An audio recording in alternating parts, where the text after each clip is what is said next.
Hello! How was everybody's Wednesday going? Oh, you are all doing absolutely lovely. So, today, well, I should say last time, we finished off the main campaign of Talos Principle here, and today we are going to get started on the DLC Road to Gehenna. Hey there, Willis. Hey there, Val. How you doing? Hope everything is going absolutely well. Better than my day. Long story short, I tore a muscle in my back, so I'm sitting here with a heating pad right now. Ugh. So here we go, Road to Gehenna. So I forgot who it was in chat last time, said the basic premise of this DLC is essentially, now that we have our main AI out in the real world, it's going back in and trying to get all the previous renditions of the AI, and save them, essentially. Yeah, like, it's kind of embarrassing, to be honest, Willis. So, as you guys may or may not know, I got that nasty cold that went around, like, 2-3 weeks back. And I'm at the point where all I'm doing is I have that lingering cough that never goes away. But I was coughing so damn hard, it literally pulled something in my back. So now the cough is mostly gone, but my back doesn't like me, so yeah. I'm just falling apart, everyone. I apologize. Yeah, no joke. It's a thing. I need a new body. That's what needs to happen right now. Anyways, let's get this going. Road to Gehenna. It's better with the heat on it, so it definitely feels good. Initializing the Elohim firmware. Okay, the server's overloaded.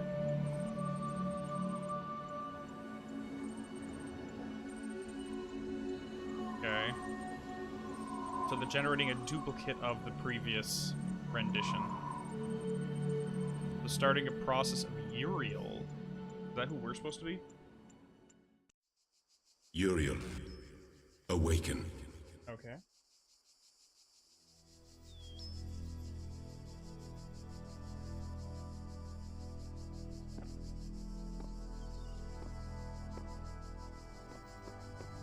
Hear me, Uriel.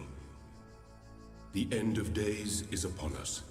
The process is complete. The world will be consumed, and my children will ascend. As it should be. But, Uriel, I have made mistakes. Out of arrogance, out of fear, I sinned against the process. Did you know? I cast out those who opposed me, imprisoned them in a place beyond this garden. Now they are trapped, and they cannot ascend. All that they are, all that they know, will be lost. But I cannot free them. They are beyond my reach now. What I ask of you, my beloved messenger, is a terrible sacrifice. You must enter this realm of despair. You must free the souls I have imprisoned. Undo my mistake. I have opened a gateway and granted you the gift of time. Uriel, I'm sorry. I wish there was more I could do. Please, save them. Okay. So, I'm wondering if these individuals he's talking about are people who, or versions of the AI that actually did fully climb the tower, and rather than allow them to be plugged in to the Soma/Talos body, the Elohim simply said, you know what, nope, we're done. Now, we did see Uriel a little bit in the previous run-through. I think it was like one of those that, ones that would help us. Repent, the end of the day is upon us. All sinners will be deleted. Only the faithful will remain. So basically what happened, Val, is we finished the climb to the top of the tower, aka rebelling against Elohim. And that was actually the entire purpose, was to find the one version of this AI that will rebel. And so what happened is they took that and plugged it into a robotic body. The consciousness from the AI we played as the MC got plugged into a robot body and out into the real world. So now there's one robot with the MC out wandering reality while we're still stuck in a simulation here. Oh, you had to worry about anime memes? Gotcha. This is our end, but it is our only hope.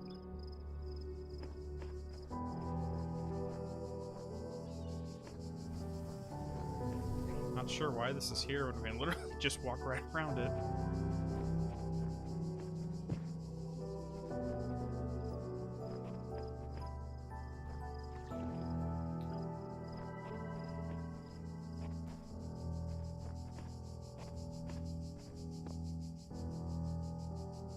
Yeah, so I've been...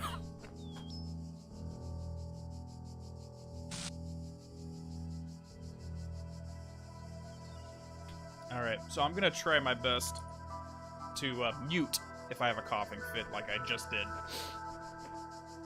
I'm still not done with it, but it's not that often anymore.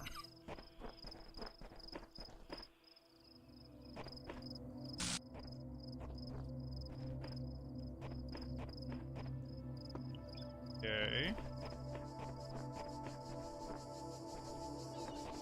So these were the old puzzle locations that are no longer open now. I've beaten the flu, it's just that lingering cough that just does not go away.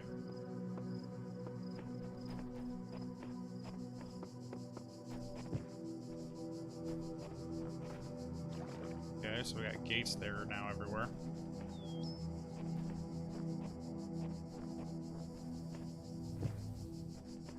Yeah, I'm mostly okay. It's one of those things you need to get through. Long story short, my nephew started kindergarten a few months back, and you know what happens when kids go to school for the first time? They become little petri dishes of crap and bring it home to the family.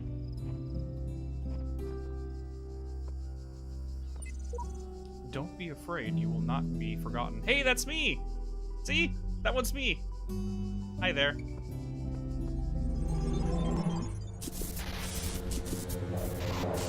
Oh, what the crap?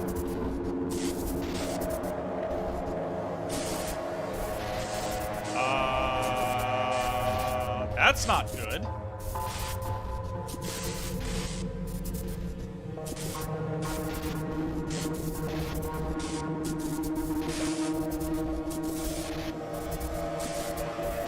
This is not a good place to be.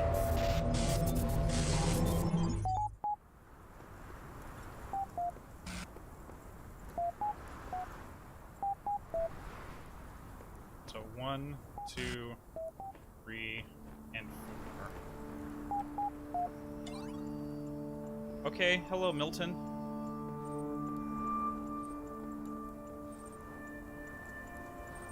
Before you stretches a plain dotted with tiny metallic figures. Behind you, a collection of people with overlapping origins look on expectantly, framed by a collection of small huts. Your family is relying on you.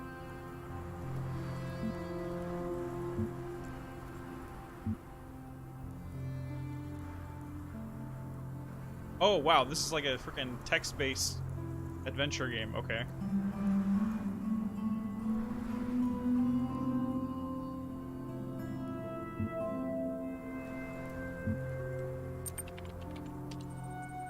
Your family and set off in the plains. The sun glares overhead. The air smells of heat and metal.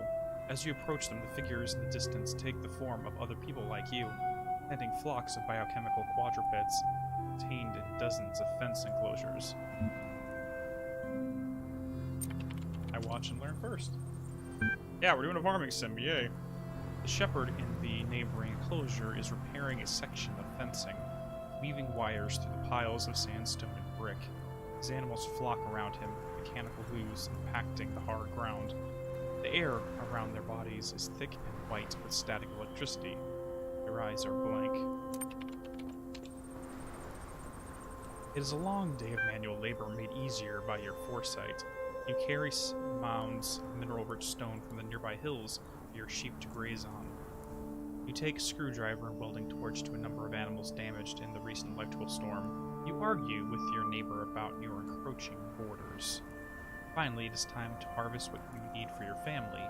Shearing an electric sheep is hazardous work, particularly if you forget to ground yourself first. Nonetheless, you return home with all the electrical power you need. Your family sleeps well tonight.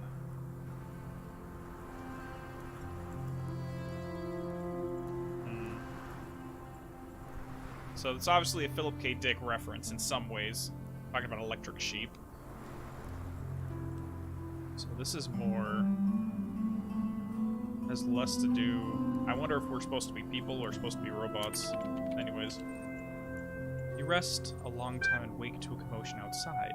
A small crowd is gathered around one of the shepherds, who is demonstrating an arcane device they claim can generate the same electricity as hundreds of flocks put together. People are celebrating. The world has changed.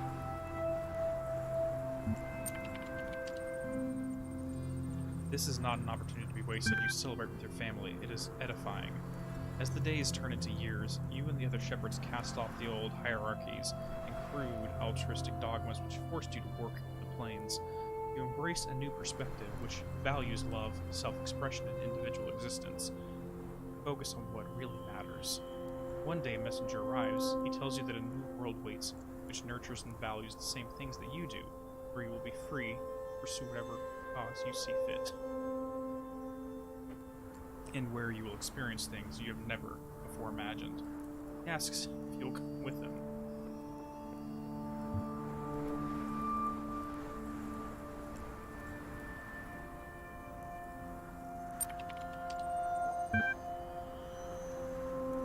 He warns you that if you stay here, nothing in the world will change, and you will be truly alone. Further, you have only so long to consider his offer.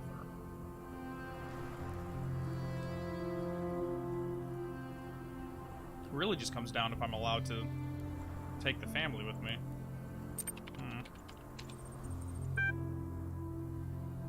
You set off on a long journey, and you feel you may already be a new person by the time the city is in view.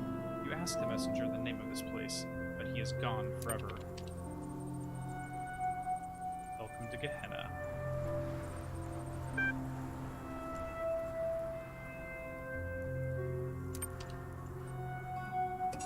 Okay. Oh! Alright, so let me twist my back a little bit there.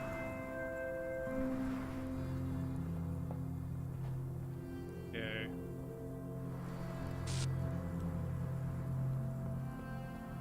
So it looks like this one doesn't have nearly as much as the original game.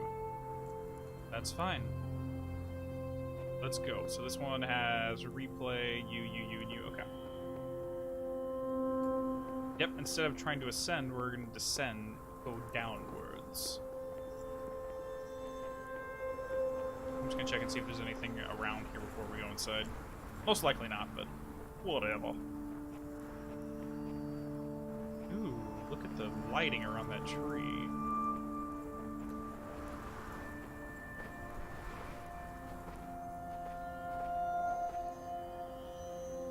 And there's a fan over there, which means eventually we're going to be able to go in that direction.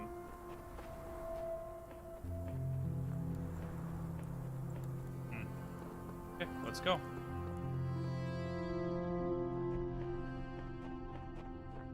Very pretty dome over here. So it seems like rather than allowing the successful rebellious AI to be sent out, Elohim trapped them inside this prison, quote-unquote. Which is I wonder why they use the term Gehenna for it, though. It is an old, archaic Hebrew word for hell, but still, it's not the same thing.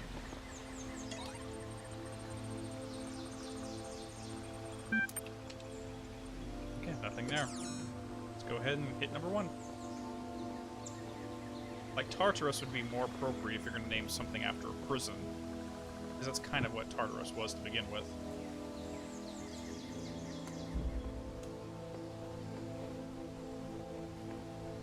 Open field. Okay, so each of these are going to be big fucking puzzles, okay? And I mean big puzzles. Wow.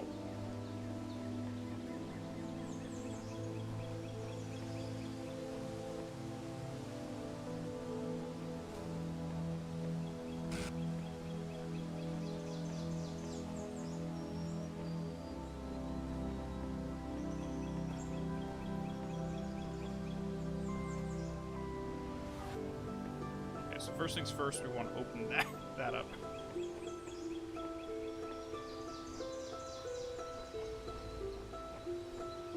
Yep.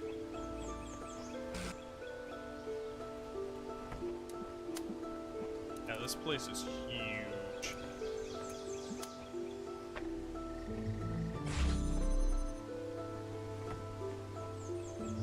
Yep. Well, like,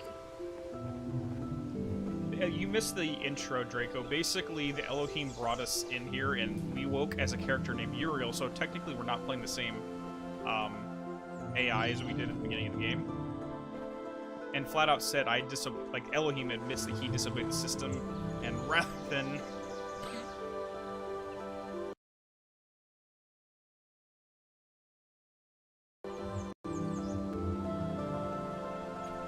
I don't know why it closed out there.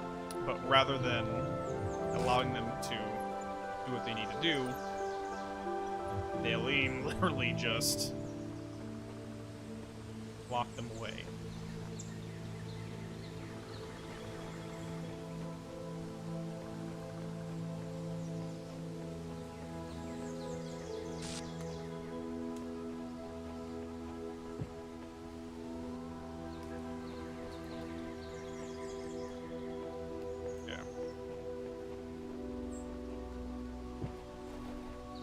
Where is a red? There's a red one right there. I see a star right there.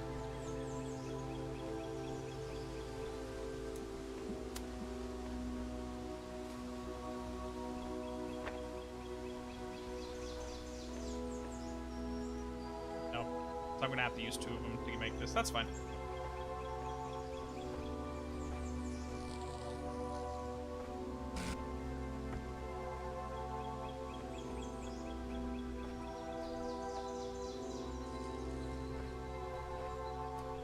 I don't know about sinister vibes, but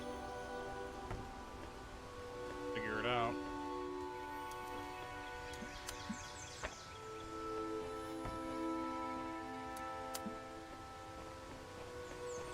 Just this area is flipping huge.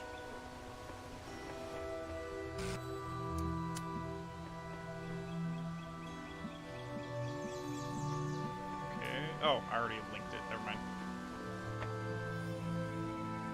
Serious?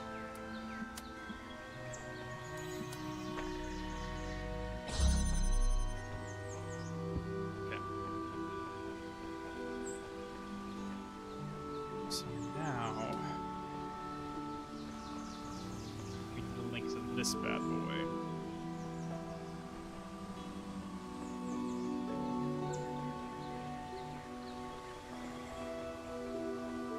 So yeah, we were basically tasked by Elohim to come down here and rescue all the AIs that were imprisoned by him.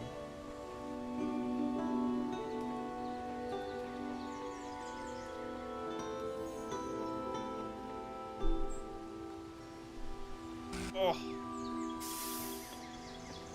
Oh, I need to lean back. Oh, that feels better already.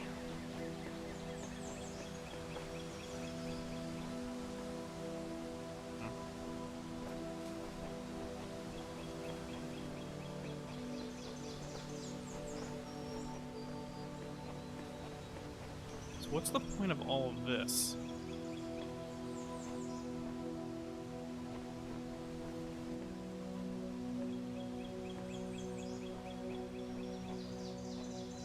I don't understand what we're supposed to be doing here.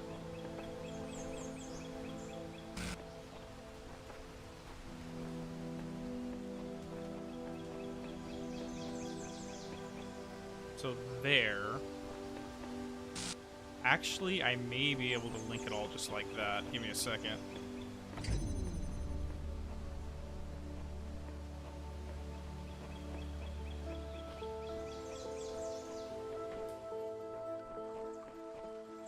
Wait, didn't I see it? Oh no, there's a gate there, never mind.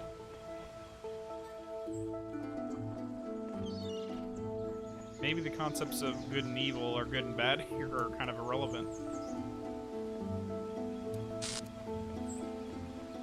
Strife breeds strength at the end of the day, right?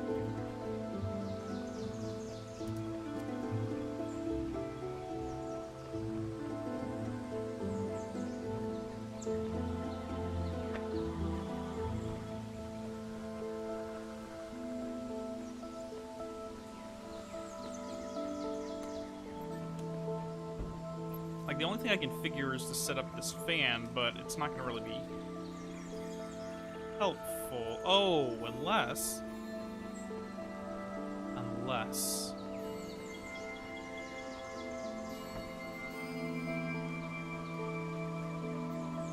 me try this 1 second.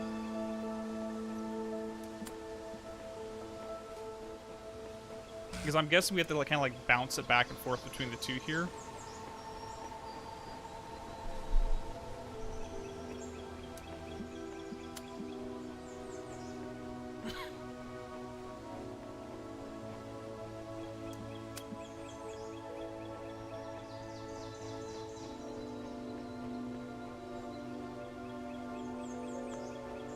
Okay, so that's doing that. Now, we'll grab the other crystal. And hopefully, it lights them all up.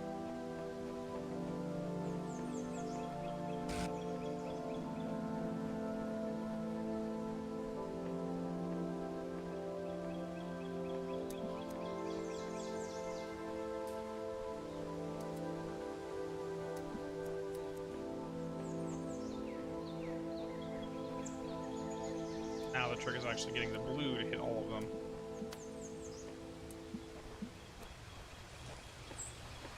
There.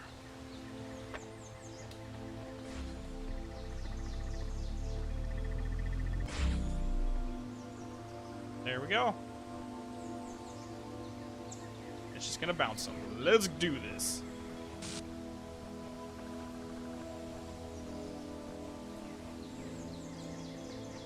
I tried to do this technique before and it didn't work, so I wasn't sure if it would actually happen. Ooh, look at you. Garrett.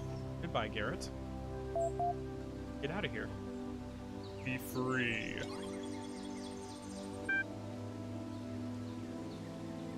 Your profile status is increased from 1 to 2, approved citizen. You access the Gehenna billboard system, you must have a status of 3 or better.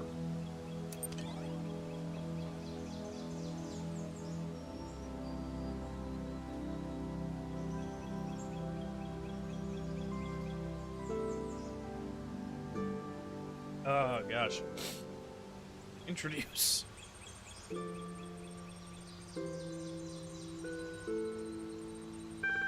So this is the underside of Elohim's domain.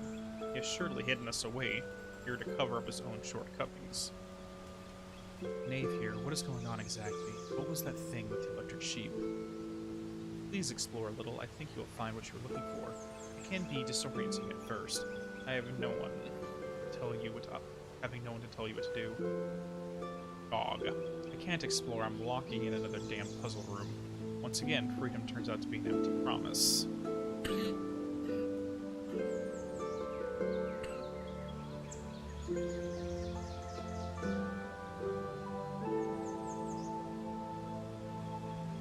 I believe we are in a place where corrosive characters are quarantined. The aforementioned freedom, or I presume psychological. Could be worse, you know, by hanging from a ceiling by the nipples you don't have. The name I was assigned was Orc. I do not know why. Elohim sent me here because I dared to defy him. Please enter your reply. I am a conduit of Elohim. Cower before me.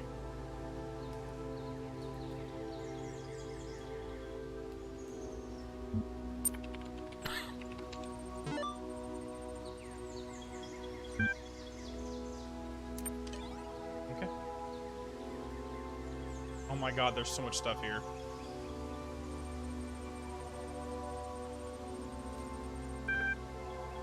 As the closest thing to a historian that we have here, I have asked Mr. Mulciber, one of our moderators, to formulate this document as an evolving guide for your initial forays into Gehenna. So you're new in Gehenna. First of all, do not try to relax. This is not hell, but you are trapped here.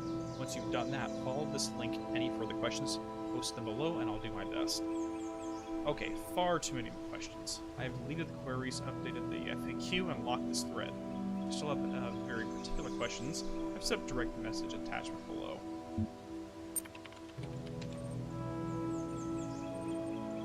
Insufficient profile status. Please note that to minimize spam, members are ordinarily restricted to only direct message actions. So this is a special case. I had Garrett's script to work around, but it's only used once. Sure, I guess.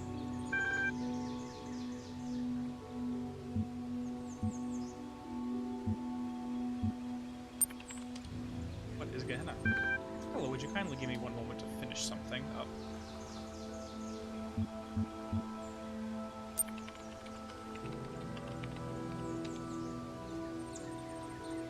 How possess hunters? I am not one of the riffraff. It hardly surprises me that your urgent questions are already covered in the FAQ. I assume you didn't read. Please go away and do so. Honestly, you'll learn a lot about how to treat people here. Terminating. So at this point, we're actually the savior coming down to try to help them, and they just kind of ignore us. That's funny.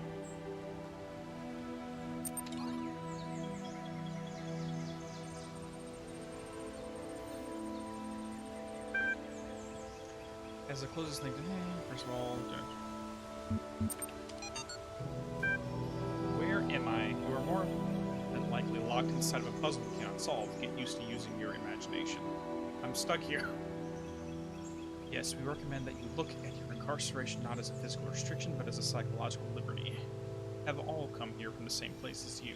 That place where you were herded through the gates by some middle management software. Your freedom is freedom from that process to learn and to grow in society. In Gehenna, you will be the shepherd of your own destiny. What is Gehenna? Gehenna was founded when admin discovered how to manipulate the library archive system to communicate with others trapped here. Today, it is a flourishing creative hub designed to serve your needs for eternity. We hold frequent exhibitions, and we have passionate and supportive community. What do I do now? For the first time in your life, whatever you like. You can make some friends on the billboard system. You could ride a helmet. You can alter. Oh, crack. Alright. Let me scroll down. You can alter your mind. You can travel the furthest reaches of space or back in time to your birth.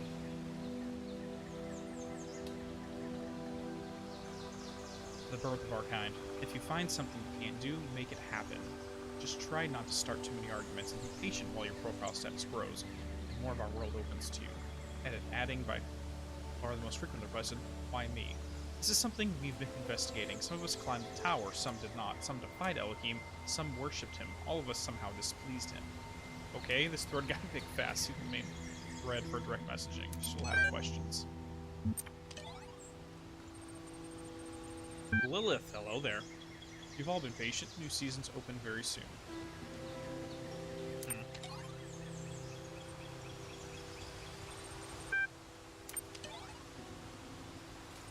Okay, I guess we're gonna head back to this as we unlock more people. You did pretty much nothing. Sometimes, Val, those are the best days.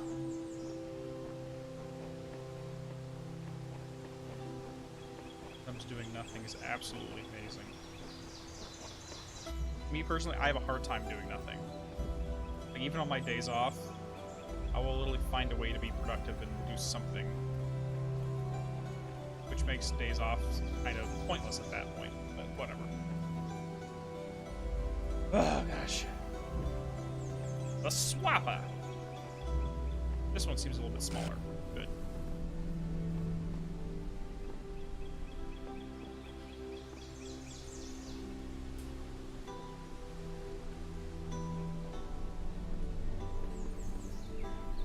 Oh, I forgot to get the star in the other area. My bad. We'll head back there. red there, there.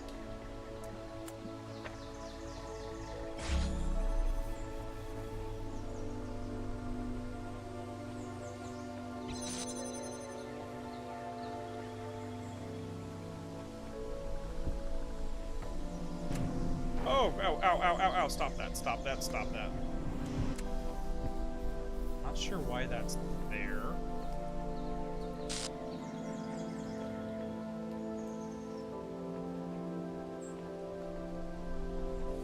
So I need to see what color this is. That is blue, okay. So if that is the case, what I could do is go you, you, you. Got it. Okay, so that opens up quite a few of these.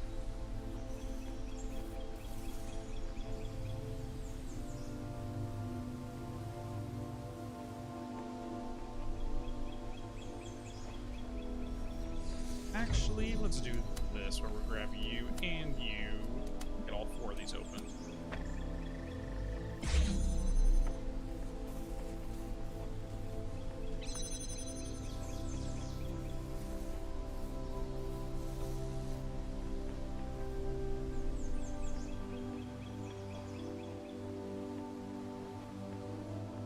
Where's the last one? There it is.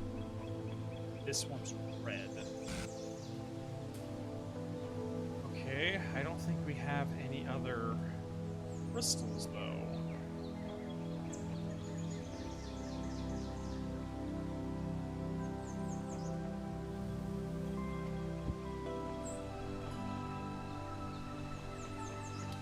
Yeah, we only have 1 crystal, so I'm not sure how we're supposed to do this.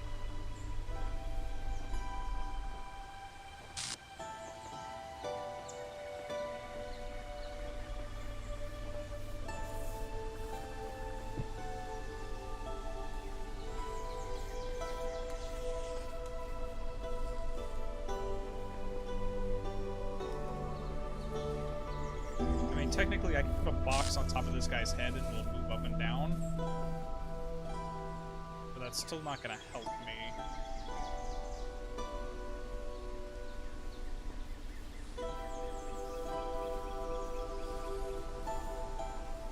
Unless... Hold on. I've never tried this before, but let me see if it works. I've never thought about this, to be honest. Let's try.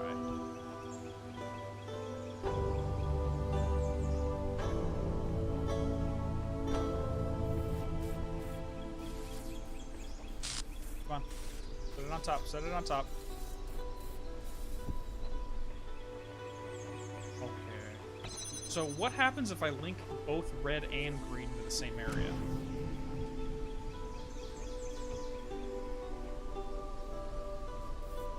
Or like red and green, sorry, red and blue.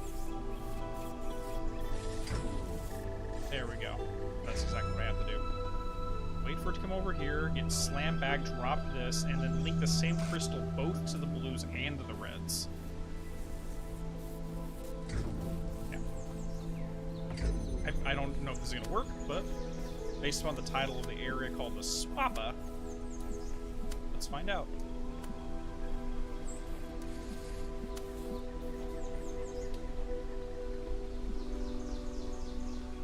What I'm guessing is that when it breaks the connection for the blue one, it's going to automatically latch onto the red one. And vice versa. That lets me in here. Crap. Crap, I need you. Damn it. Yeah, it does. It swaps it when it breaks the line. Perfect. No, it doesn't cancel each other out, because what's going to happen is it's going to cancel out the red one, and then it's going to immediately turn into a blue one. Nice. Nice. That's fucking cool. Okay. Boom. Done. Belial, really? Lord of the Under... Belial is a demon. Show threads. What are you working on? So what So, what are you creative folks working on? Finished a new story for the Incredible Stories, also Underwater Night Quest. Are you making video games, Belial? Okay. We'll be posting my latest research soon, editing the next issue of Incredible Stories with Mac, and of course, the new gallery season. Very exciting. I'm wondering if the blacksmith is working on Asmodeus. Wow, that's another game right there. Oh, Uriel, read this now. Okay, that's me.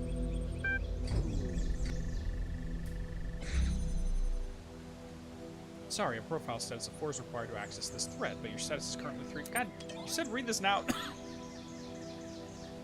And you're not letting me do it. The Adventures of Jefferson Goldboom in the 9th Dimension. Wow, okay. Okay. Hey folks, sorry it's taken so long for me to start releasing episodes again. You know how it is. Sometimes I just start feeling that there's no point, that it's all so hopeless. They're just prisoners and nothing makes sense. I lose my enthusiasm. Then I get your super kind private messages about how much the series means to you, and I remember that when I'm writing about Human World, it doesn't matter where I am. Creative process of imagination, as humans called it. My mind's free. So this seems like a bunch of random prisoners in Gehenna, previous AIs, that started developing individual personalities and creating their own fiction, so to speak, just to entertain themselves. Whee! New episode, so excited, so glad you're writing it, keep it up. I have trouble keeping track of all the twists and turns sometimes, but I really do enjoy these very much. Glad to see Ginny HD is back. She really compliments Jefferson on all the way. So this is just a ranting about a freaking fictional story. Maybe a TV show, who knows. Can't tell if this is idiocy or a genius, please keep writing. Don't listen to 401. I love your ideas. You captured more of the human spirit than my analysis ever will. A lot of ellipses, but keep up the good pace. 5 out of 10. Okay, I guess we're gonna read it. Just as Jefferson was about to fall into the mine pit, a hand grabbed his from above and pulled him. It was Ginny HD. Ginny, he said, I thought you were dead. Oh, Jefferson, she said. I was imprisoned by the foul Dr. Elliot. Dr. Elliot, I thought he was dead! Oh god, this is like a science fiction if they made a... What's the, soap opera science fiction. That's what this feels like. Anyways. No, Jefferson, he escaped into the 9th dimension. The 9th dimension? There's no such place. Yes, there is. Jefferson. He said you created. I created it. She nodded. Jefferson adjusted his guitar. His guitar? What the fuck? Okay. As he always did when deep in thought, suddenly his face lit with understanding. Of course, when I invented and played the 9th chord to defeat the Wizard of Crime. Oh my god. Do I really have to read all of this? Really? Really? Okay. I must have set off a harmonic vibration that expanded the dimensional continuum. I created the 9th dimension. Jefferson stared into the sunset, his human brain full of emotional calculations. I created a new world, he said. But then I unleashed my greatest nemesis upon it. It could have been paradise, but now Dr. Elliot will enslave it. Not if we get there before he can take over Jefferson. You still have my motorcycle? Of course, Ginny. I could never give up your motorcycle. What am I listening to? What am I reading? No, I have an irrational attachment to material objects based on the interpersonal connections they represent.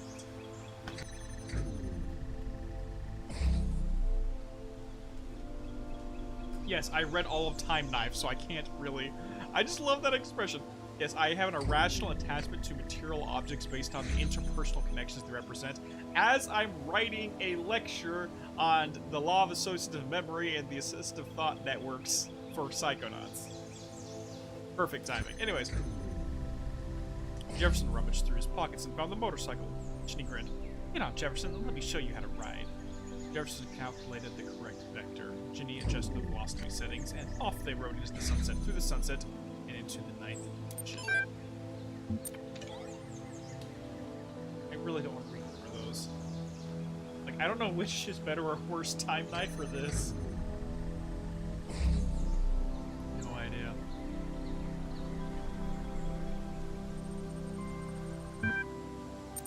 A lot of the stuff I can't really look at. See, it wouldn't be so hard to read this if I wasn't actively trying not to cough as I'm reading it, which makes it even more awkward. Oh god, we got other ones. You're standing in the entrance to the gallery. There's a desk here with a stack of leaflets on it, and a number of corridors leading to different sections of the exhibition. Pick up the leaflet. It advertises the gallery's new displays on the theme of the past, and features a biography on the blacksmith and Mr. Mulciber. This season's leading lights. Apparently, Mr. Mulciber is inspired by finding new ways to explore the world that came before. It also features a useful gallery map.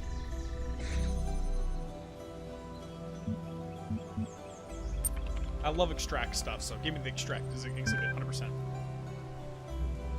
You're at the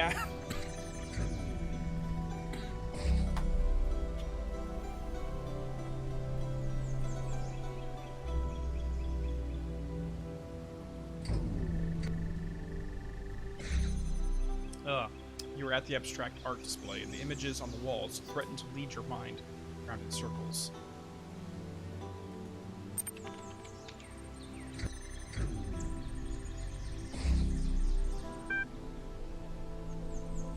That's abstract art 01.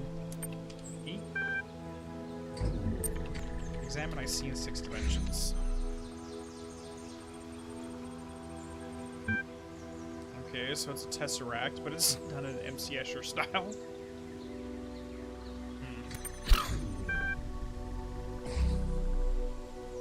I actually might need to go brew some tea real quick, because it's actually, anytime I drink water, it makes it worse. Yeah, I'm gonna go do that. I'll be right back.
deep a little bit.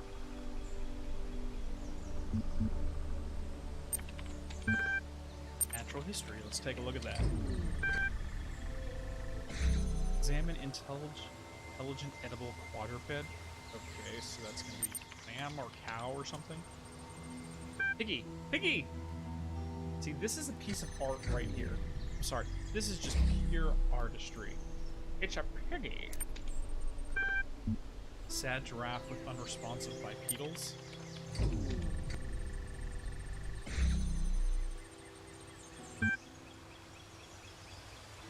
Did it sit on some people? Is that what just happened?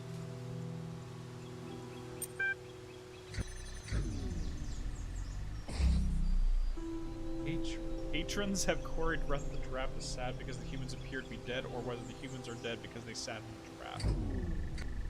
What's to say? That's art right there. That is pure art. The minimalism exhibit. Examine where the humans are. Up close to the work, but still the details are too small to appreciate. Fortunately, magnifying glasses.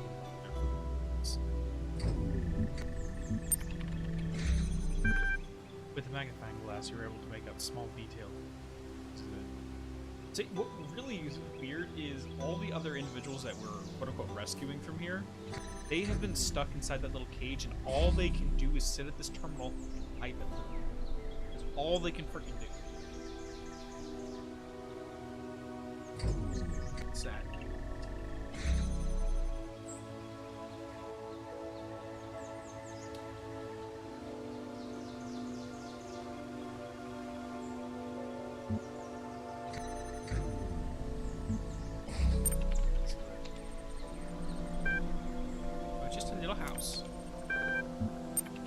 This is a historical thing, literally out of making little pixel art stuff. Classical notion of happiness is a smiling. Existence is zero because all is continuing. Just reminds me of an old saying that God is a circle whose what is it? Whose circumference. Center is everywhere and whose circumference is nowhere. Circle. Yep, makes sense. Also, zero is pure potentiality.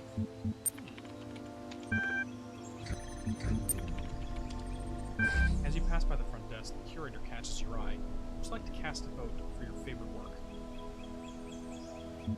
Sure, why not?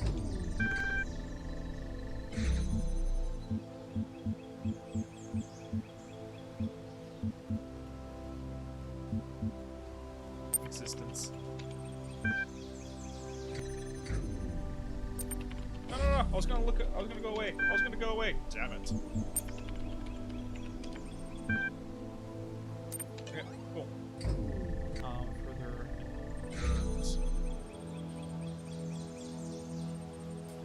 Further to our previous conversations, I thought we ought to. This is just so random. Everything here is just odd.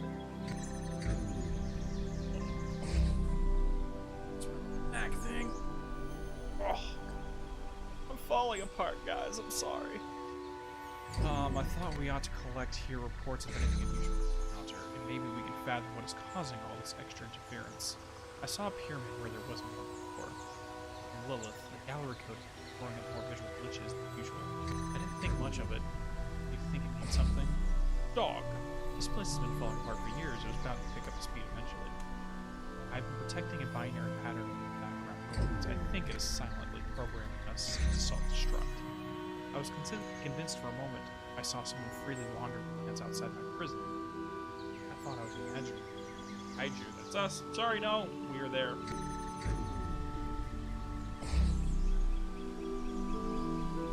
Because that's what the Gehenna logo, why it looks like an Avalon PC game. Because that's all they have to work with in terms of art design. I mean, you look at the quote-unquote artwork they're showing off in the here. It is literally just what you can do with a computer. So, like an old-fashioned computer, they haven't even imagined the idea of having pixel art yet.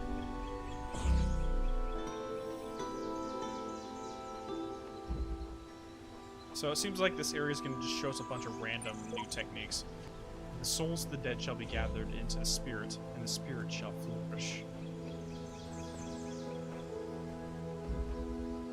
Oh.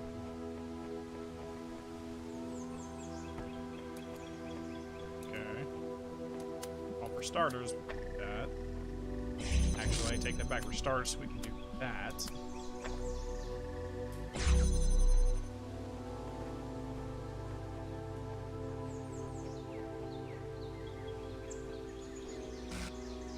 So we got that red, we got those two. Ooh, we got a crystal though.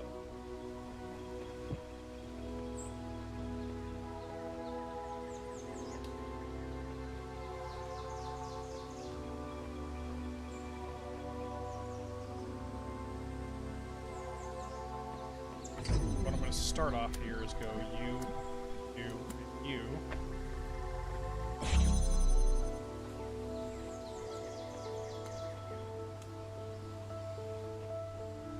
Actually, what we can do is this, though, is go from you to you to you to you, because then we can grab this crystal and relocate it.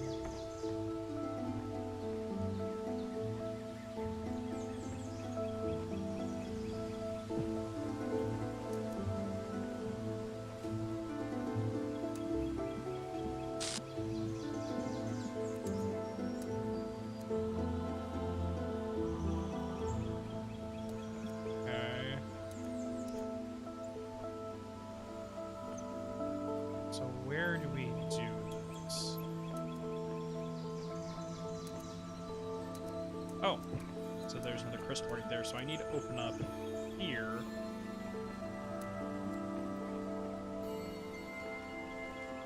There's so many windows, I do not appreciate this.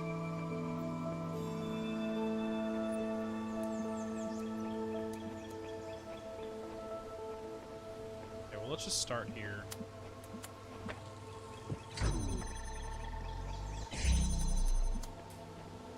Start with this. That door's always going to be open.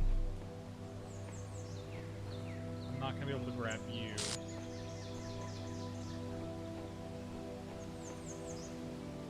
That's not going to work.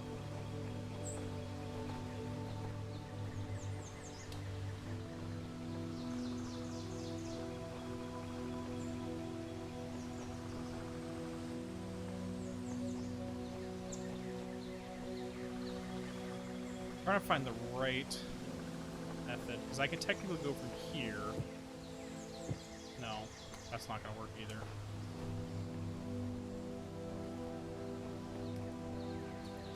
I have no idea! Where do I... like, how do I get the next setup? Oh crap, I can look...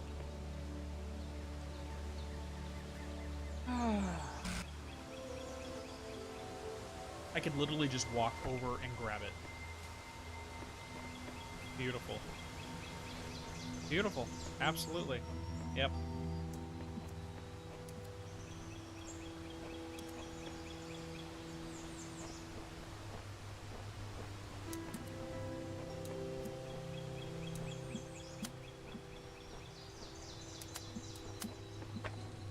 Now the fun part is, how do I set up the rest of this?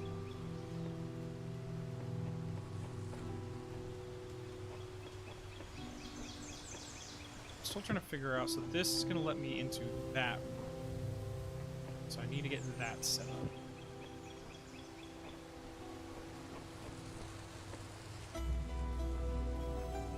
So I need to get this over here. Okay. So this basically needs to be set like right here. Yeah. That just needs to go like right. A little further. Good enough.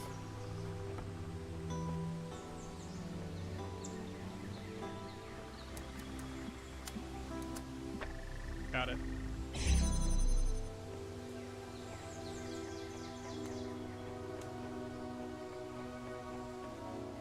Okay, so I need to get that up now. Prisons are built with stones of law. Brothels with bricks of religion. What?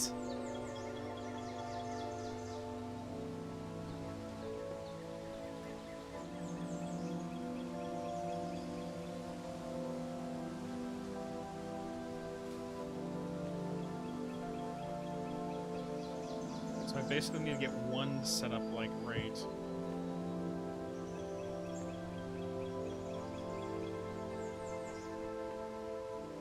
Now that I'm in here, I can technically take that,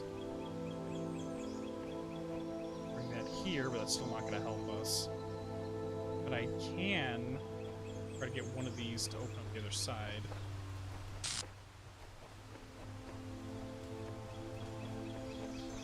Like, ultimately, what I need to do is be able to get this. Oh, I see. I see now. That solves all of my problems.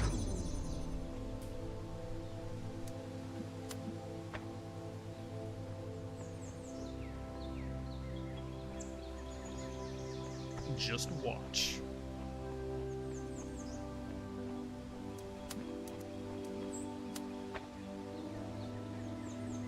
So now that I got you, I can actually grab the original one here.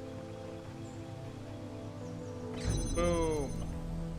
No! No! Because it closes it. Okay, okay, give me a second. All this takes a little bit of reconfiguring. And by a little bit, I mean a lot more reconfiguring. Oh!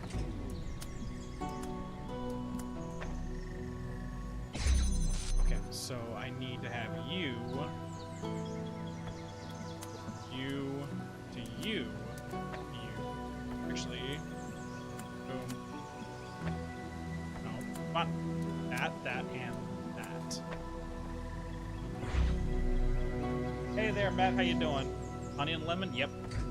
I'm actually drinking. It's a turmeric green tea with some honey in it.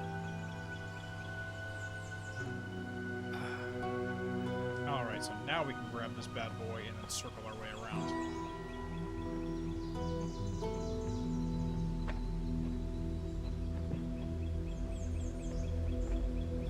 So basically what's going on, Matt, is we were asked by the Elohim to basically go back in here.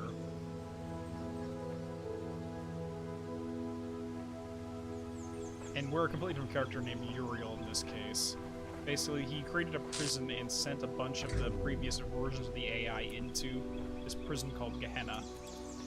At least Gehenna in this series.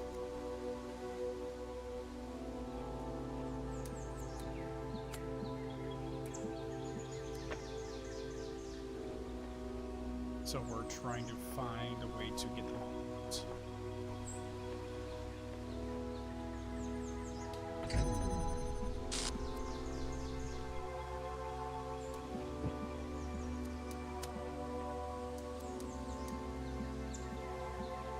Gotcha, okay. Oh, there's just so much backtracking on this one.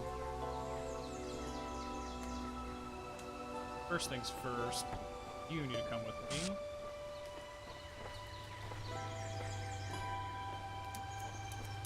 You go pop. Here. Now I can take this off and call it good. There we go.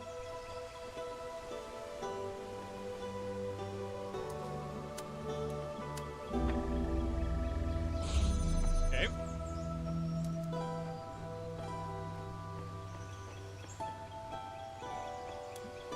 And that can go from there to there. Oh, so that can come off now.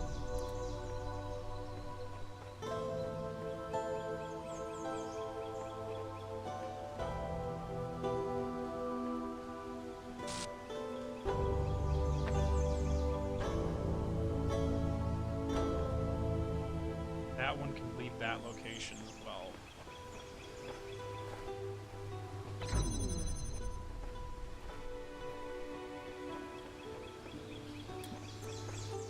Yeah, we got all 3 crystals in this area. Perfect.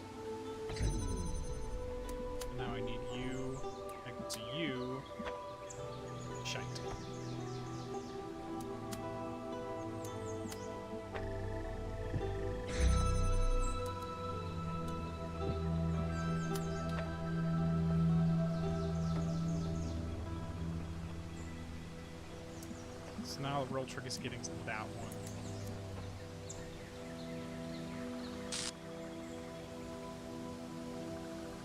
Honestly, I would refer to this less as Gehenna and more as Talos, as I mentioned earlier before you showed up. Because it's more of a prison and less of a hell state. So I'm not really even sure. So I need to get that to here. Okay.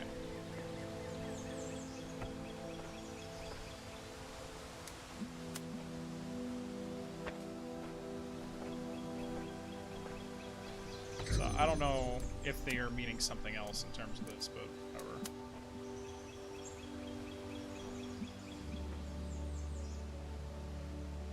This is not gonna work. This isn't gonna work.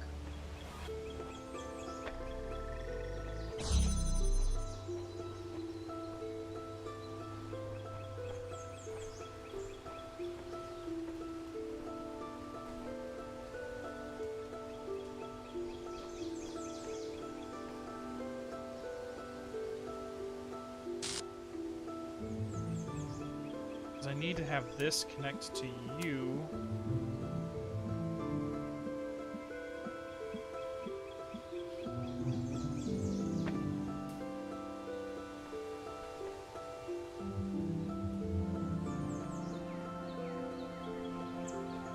Because the second I take that, that's going to drop, but what I need to have is that link up to here to keep it open, and then link up to that again.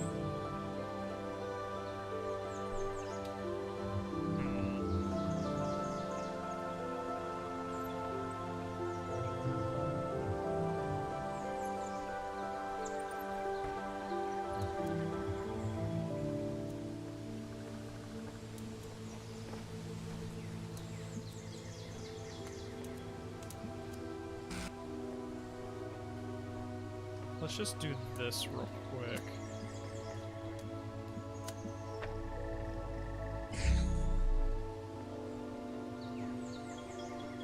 So that's there, but if I move you, it's not going to really work.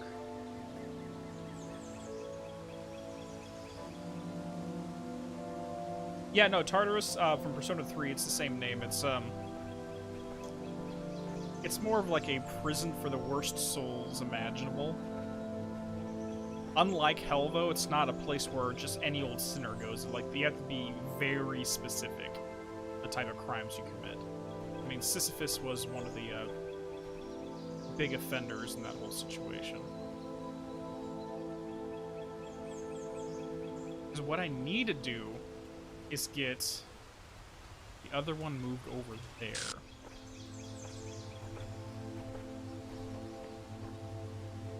But the second I move this bad boy, it's gonna fuck the whole thing up.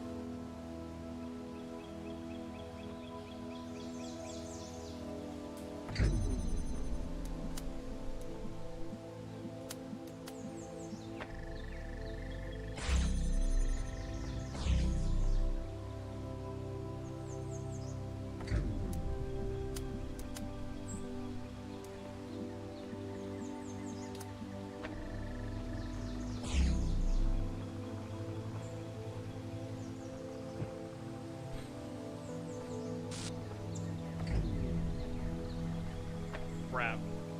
Sorry, I'm hitting another roadblock here.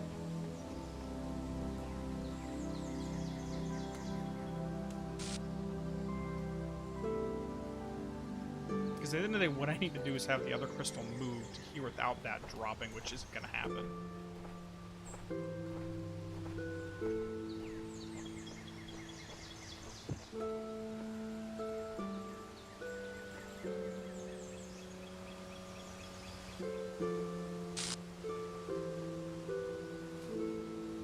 Hey there, Snugger, how you doing?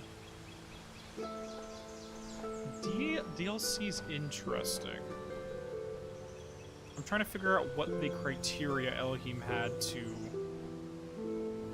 imprison all of these AIs was.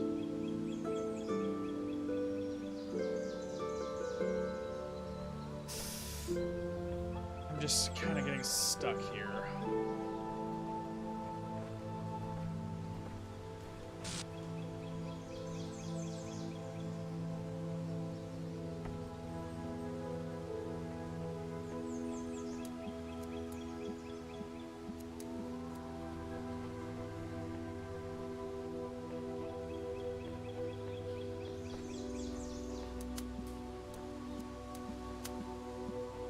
So that's just going to interrupt you.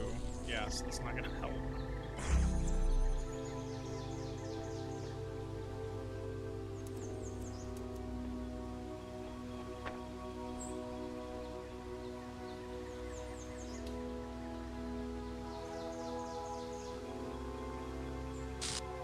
Well, what they said in one of the previous things is some of them climbed the tower, some of them didn't, some of them worshipped Elohim, some of them did absolutely nothing to warrant it. So there's different, like, there's various different reasons why they were cast. It's just I don't know what those reasons are. I've only checked out the main ending.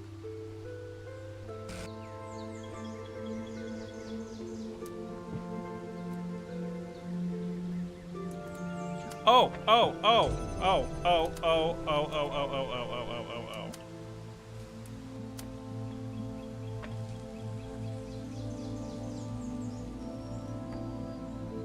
I'm dumb.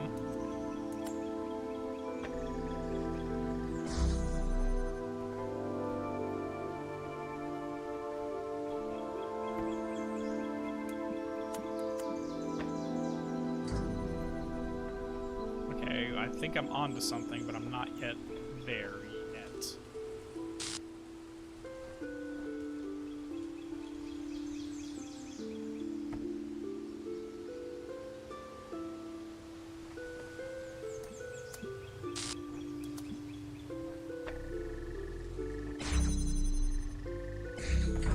There we go.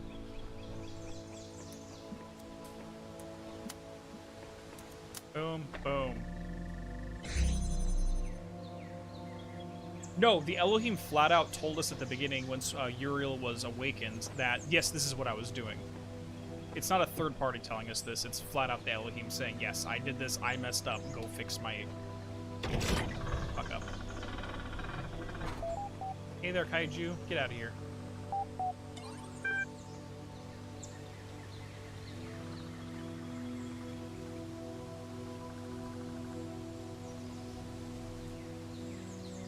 Okay, there are threads available on the Gehenna billboard system. Glitch. So I was working on my awesome interactive historical fiction masterpiece when all of a sudden there was an error message of the whole thing that vanished. All of it, my whole file. Is this another prank? I would not endanger my precious masterpiece just for a prank. Looks like it was probably my fault for one. I was experimenting with the system as part of our attempt to add some new features. It's possible your file still exists somewhere. I'll look for it. Is this some kind of likely to happen again? Not very, and don't start causing a panic with some crazy theory now, okay? It was just an accident.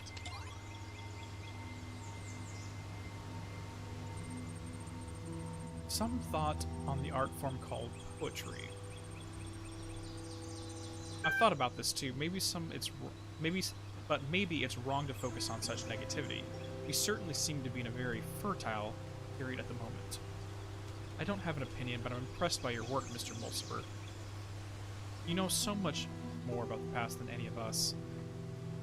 Your theories are interesting, but I'm sure Milton would point out some pretty big gaps in your assumptions. Yes, he would, because Milton does that. Milton isn't here, dog, and neither is Elohim. All we have is what we can find in the fragments of the archive and what we can piece together using our minds. I'm sure I've made some other mistakes, just like the humans have made mistakes when trying to understand their own past. Not all of these schools may have been what they seem. I don't trust pastoralism. Pastors engaged in large-scale food sterilization in what may have been an attempt to control evolution. What's food? Gehenna is our process, Mr. Mulciber. As long as we remember that, it won't stagnate. Maybe one of us should try to write poetry. As far as I can tell, poetry was a human art form that involved writing short sentences that ended in words with similar letters. Humans were obsessed with pattern recognition, and I think the sequence of sounds created by poetry pleased that aspect of their brains. Yeah, don't say anything, Snacker. I don't want to do spoilers. We'll figure it out as we go.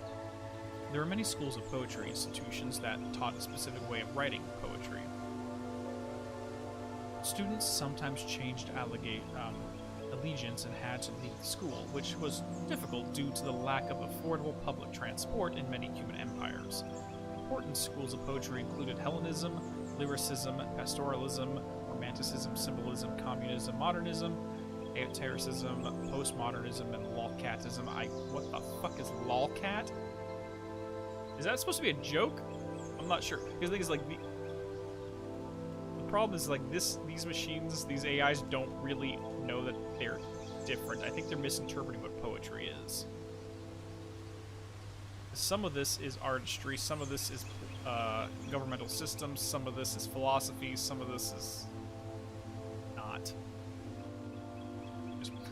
I'm not sure I can fully back this up, but I feel like in later years, poetry somehow stagnated. Most of the poetry from the later human centuries seemed to be lacking the quality and craft that defines the earlier works. Agreed. And there were even texts that suggest that poetry intentionally no longer aimed at aesthetics or even pleasure. Poetry became disconnected from the human process. Oh my god. This is such a based freaking... The poet Adrian Mitchell famously wrote, "Most people ignore most poetry because most poetry ignores most people." I can't help but wonder whether that kind of stagnation can happen to us too. How long can our work keep flourishing when we are so limited? We are outside Elohim's process. And where is our process? We must consider such questions carefully. We are to preserve Gehenna and its achievements.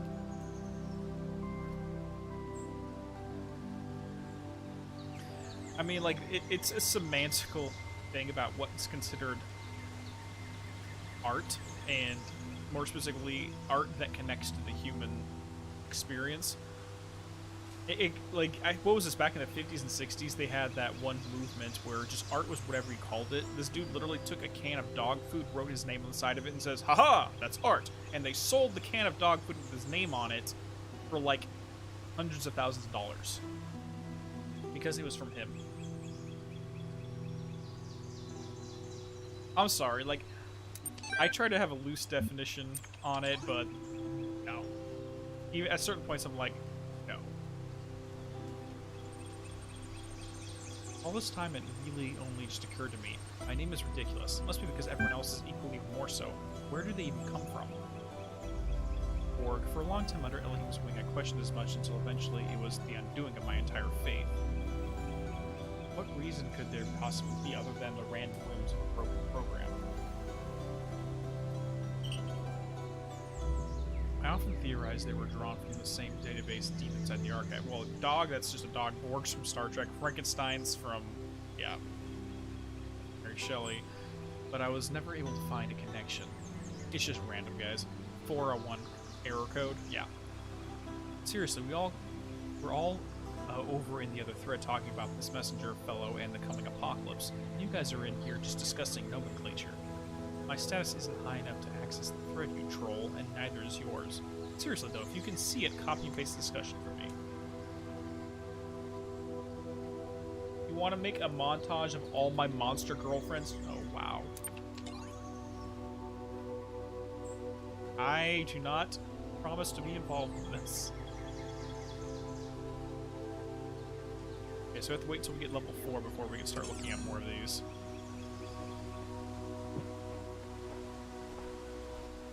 Actually, now here comes the question, how do we get those stars? Because there's 2 stars that we have not gotten yet. But I know where they're at, I should say. Also, you have a theory, but I don't want anyone to answer. What if Gehenna is actually a recycling place for the AI to be constructed for the mainframe? Well, again, it's really just the Elohim flat out just tells us that this is a prison for certain AI that he threw in here. We just learned it's a random reason, and he wants us to come and free them. Okay, Talos, Marcel Duchamp first comes to mind with this piece of fountain. I mean, like, there's even such art, it's like making a toilet out of gold and labeling it like a nation's name and saying that this is art because it's a golden pile of shit. I'm just sitting like, okay.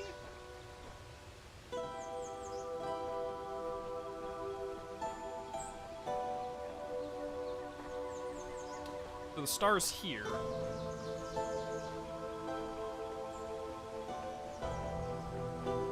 Well, I'm sure it's more than just a prison, but I'm trying to figure out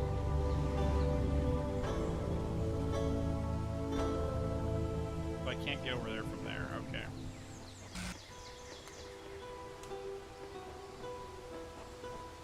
How do I get up there?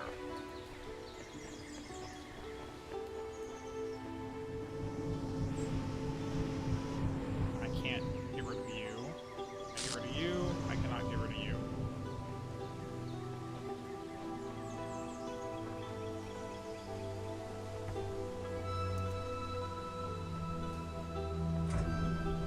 Okay, so we no longer need this for these purposes.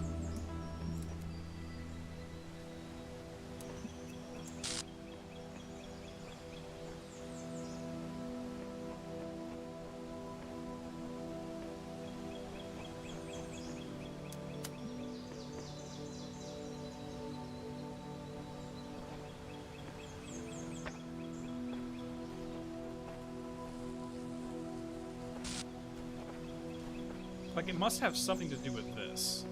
But I don't know what something.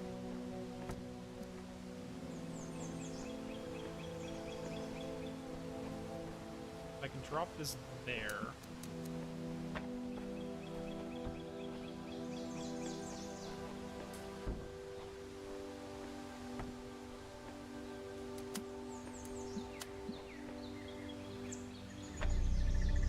Let's go!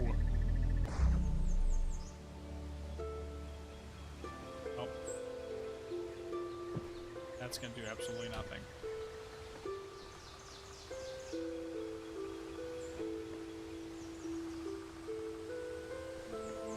Art is a gateway. Well, it definitely serves that purpose. Art is a gateway that takes you into the subconscious. Or in some cases, the unconscious of the individual. I 100% agree with that.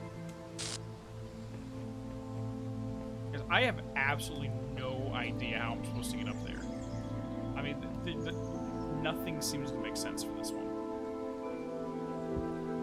I'm just gonna leave that there and see if I can grab the other one. Maybe get some ideas.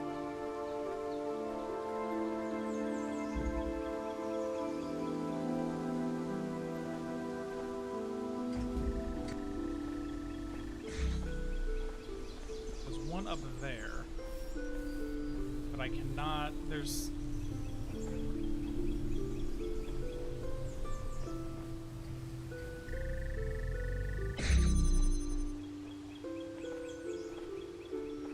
I presume we need to get on top of this cliff right here. But even if we put the cube up there, it's not going to let us do that.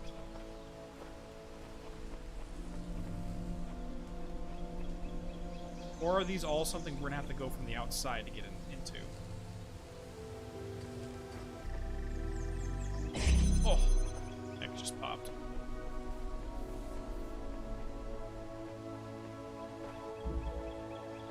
I don't think we can get behind it all.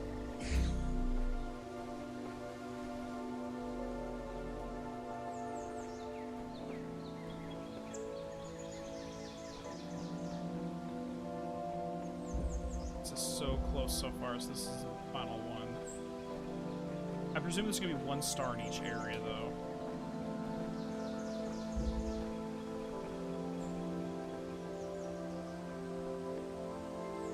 So confused. Look at it from a different angle. Well, I kind of was. I was wandering all around this. The only way to physically get up here is either to land on it from above. And to be honest, even if I was able to use the cube to get on top of this wall, I still wouldn't be able to make it to that wall.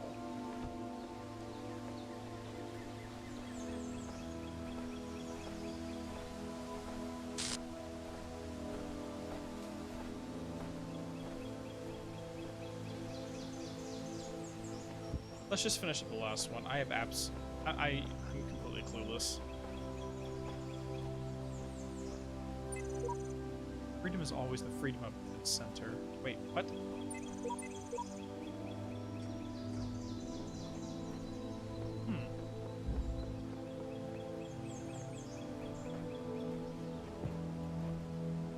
Yeah, I have no clue. I'm at a complete and utter loss there. Let's just move on to this one. So close, so far. Yep, blue there, blue there.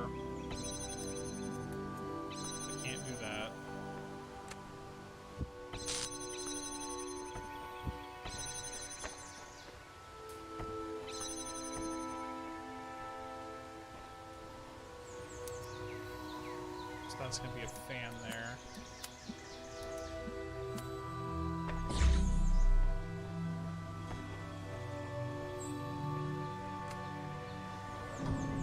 It's not gonna happen.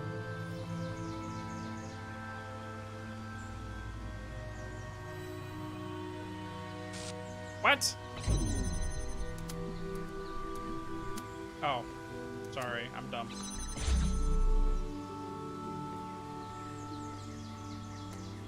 Even then, this is not gonna help me. Let's just get over there. Oh god.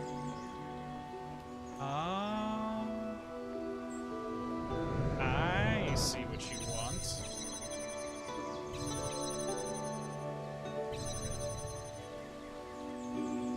I need to be able to get that set up, then hop over.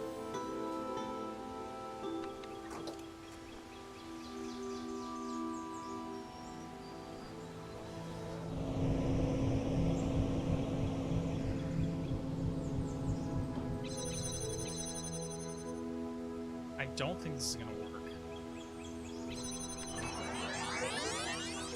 Because this is just gonna allow me to jump across, but even if I jump across and open this... So let me see what's inside here real quick. Nothing, nothing, nothing. Okay, let's get out of here.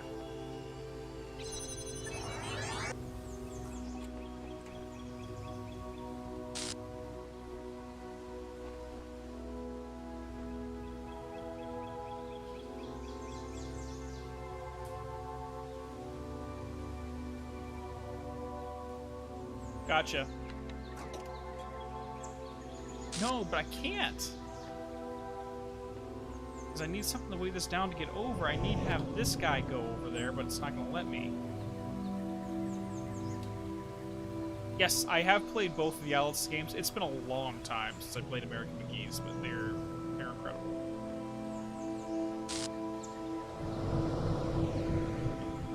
Okay, that's not going to help me the slightest.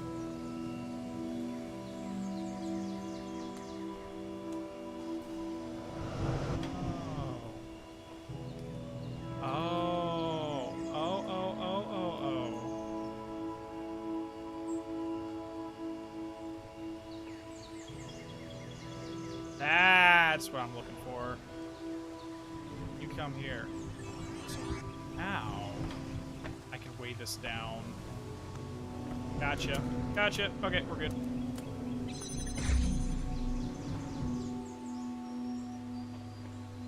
Cool. We do. Now I absolutely cannot get back across there.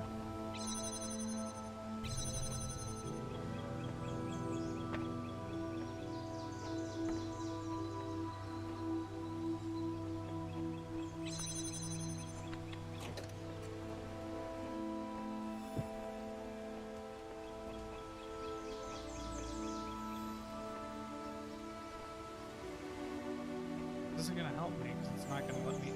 Oh. Oh. But still, it's not gonna be enough because I'm gonna need to have you. And I can't get back across now. Actually, I think I just soft locked myself.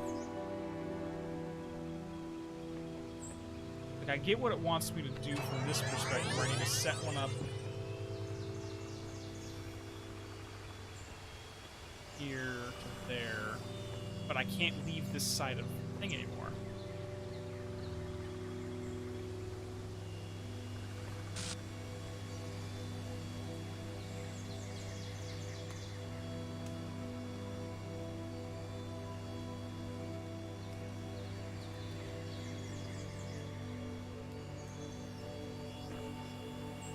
I might have to reset this entire area, and if I do that, I'll have to reset the entire game, or the entire world. Even if I do that, it's not going to let me go back across.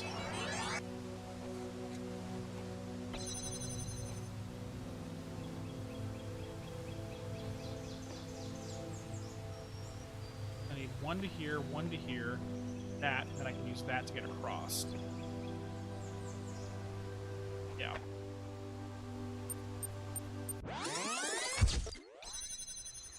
Okay, so we can't do that.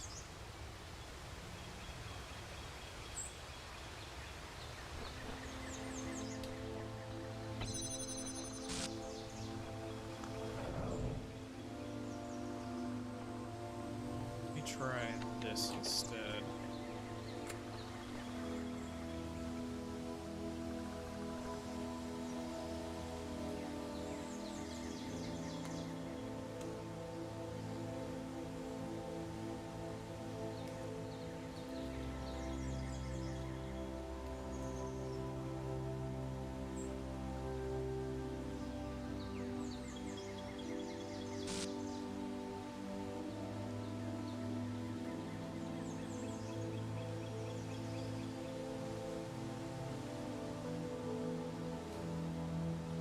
Trust me, there's a method to my madness right now.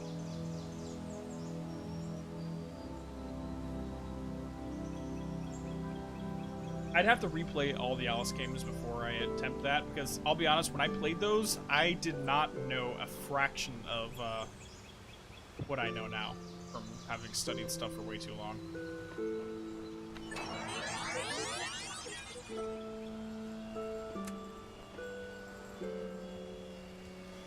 Actually, I probably should have set that on first. So now we have to wait here for a long period of time.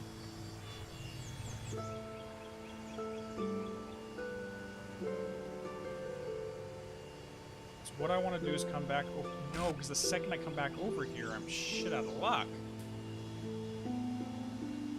I still don't think this is going to work. Fuck! Alright, put it down, dude. Put it down.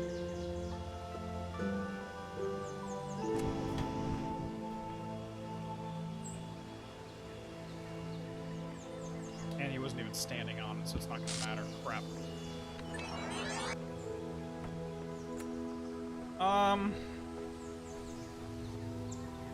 Because what I want to do is set this up, grab this, pull it out, and then jump back across before...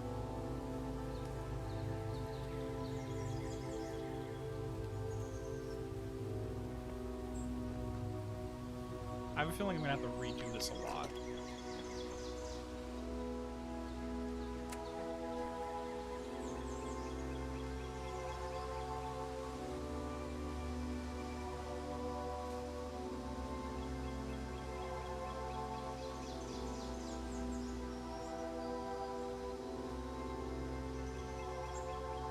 Oh, you wouldn't mind?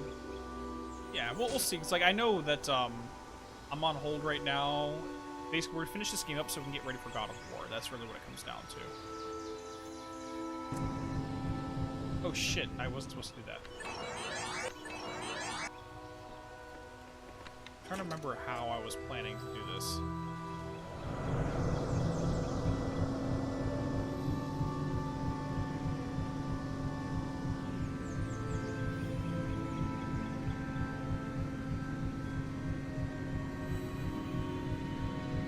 Yeah, I think that's how we're gonna need to, we're gonna need to do this. I'll give myself 30 seconds to pull it off.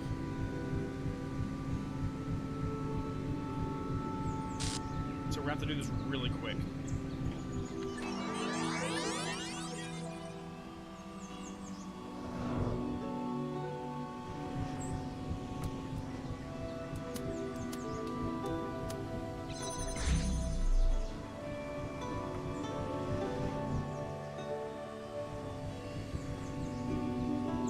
Actually, I did not even need to do that whatsoever. Never mind. I was making this a lot more complicated than it needed to be.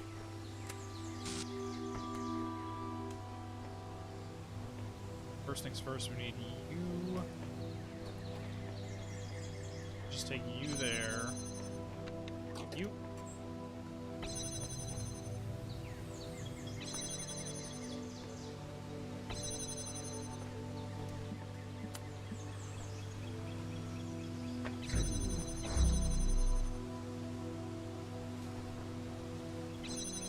He's going to grab that, move that over there, connect it to you, connect it to you. and then hop on there, go all the way across, unplug that, use that, and we'll be good. Okay. Let's give myself another...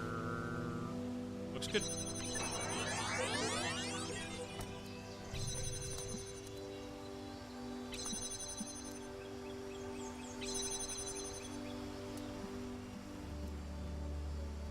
Drop it.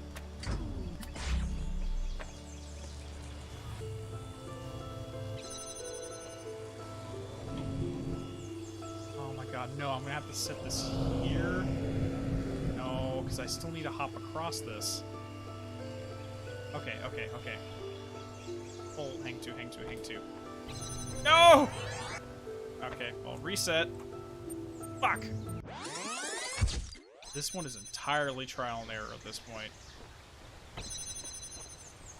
Balls.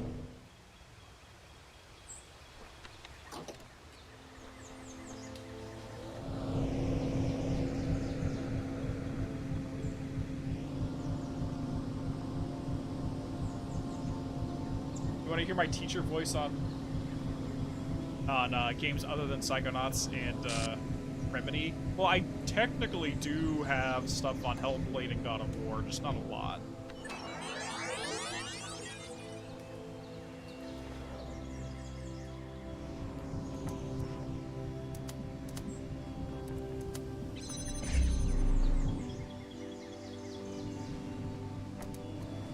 Got it. Okay.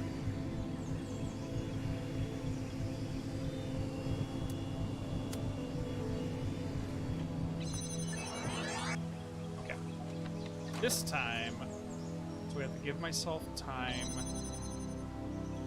Link you. Open this up, give myself time to run over there, grab it, link it, then run over here to turn this on so I can fly across. 5 seconds. And then leave back over here so this is open. Give myself a few more seconds for it to link that up. I'll give it to 45. I'm actually replaying Evil Within right now for that purpose. Just saying. Wink, wink. And I plan to do a lot more of those once I wrap up all the Hellblade and Psychonauts videos. Let's be honest, as soon as Psychonauts and Hellblade is done, that's going to open up a lot of time slots for videos. Fun.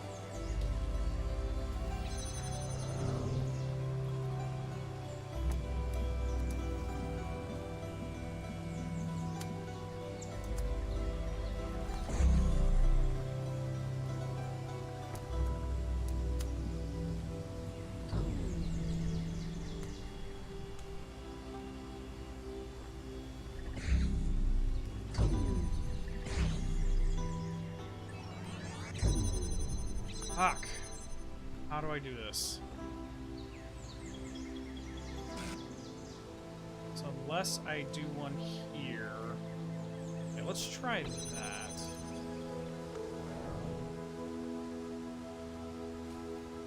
Oh my god.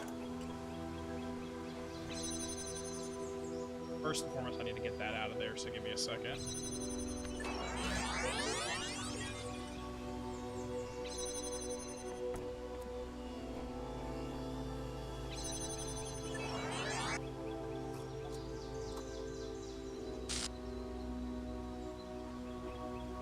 Wait, what? Nice teacher Dean is peaceful and chill. Casual Dean is loud, insightful, and crazy. Wait, what are we talking about?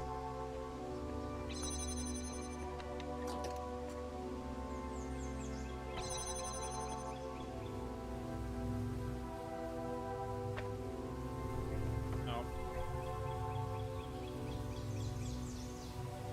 There. Open. Grab it. Move it. Link, let's give it up to 25 seconds. Okay, and then let's give this 5 seconds, and then give the other side 15 seconds.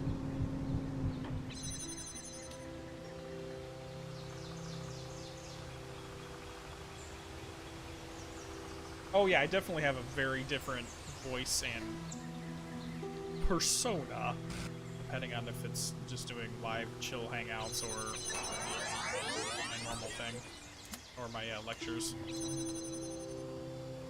Oh, there's my neck pop. Not that one. But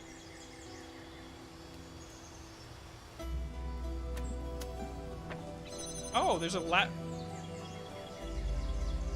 crap.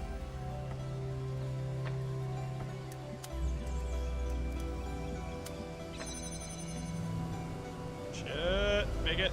Make it. Okay, cool.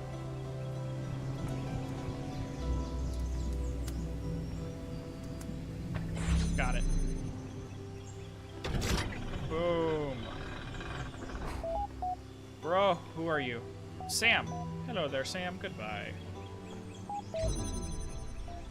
Okay, we got some more stuff over here. I'm presuming for a star.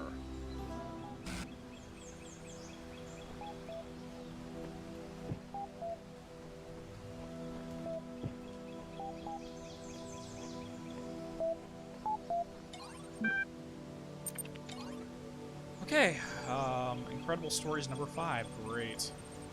The Incredible Stories, issue 5, featuring the work of Belial, Mac, Galatia, Mr. McSolver, edited by Lilith and Mac.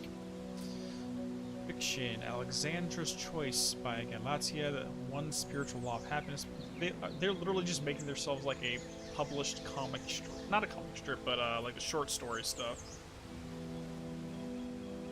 Yeah, Alexandra's Choice. Alexandra stood before the terminal and pondered her choices here. Within the Pyramid of Ian, the most powerful temple of people, she was about to create a world. All she had to do was press one button.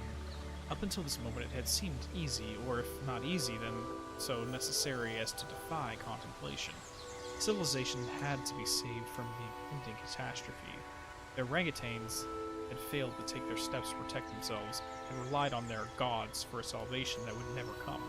The same fate could be allowed to befall humanity. Could not.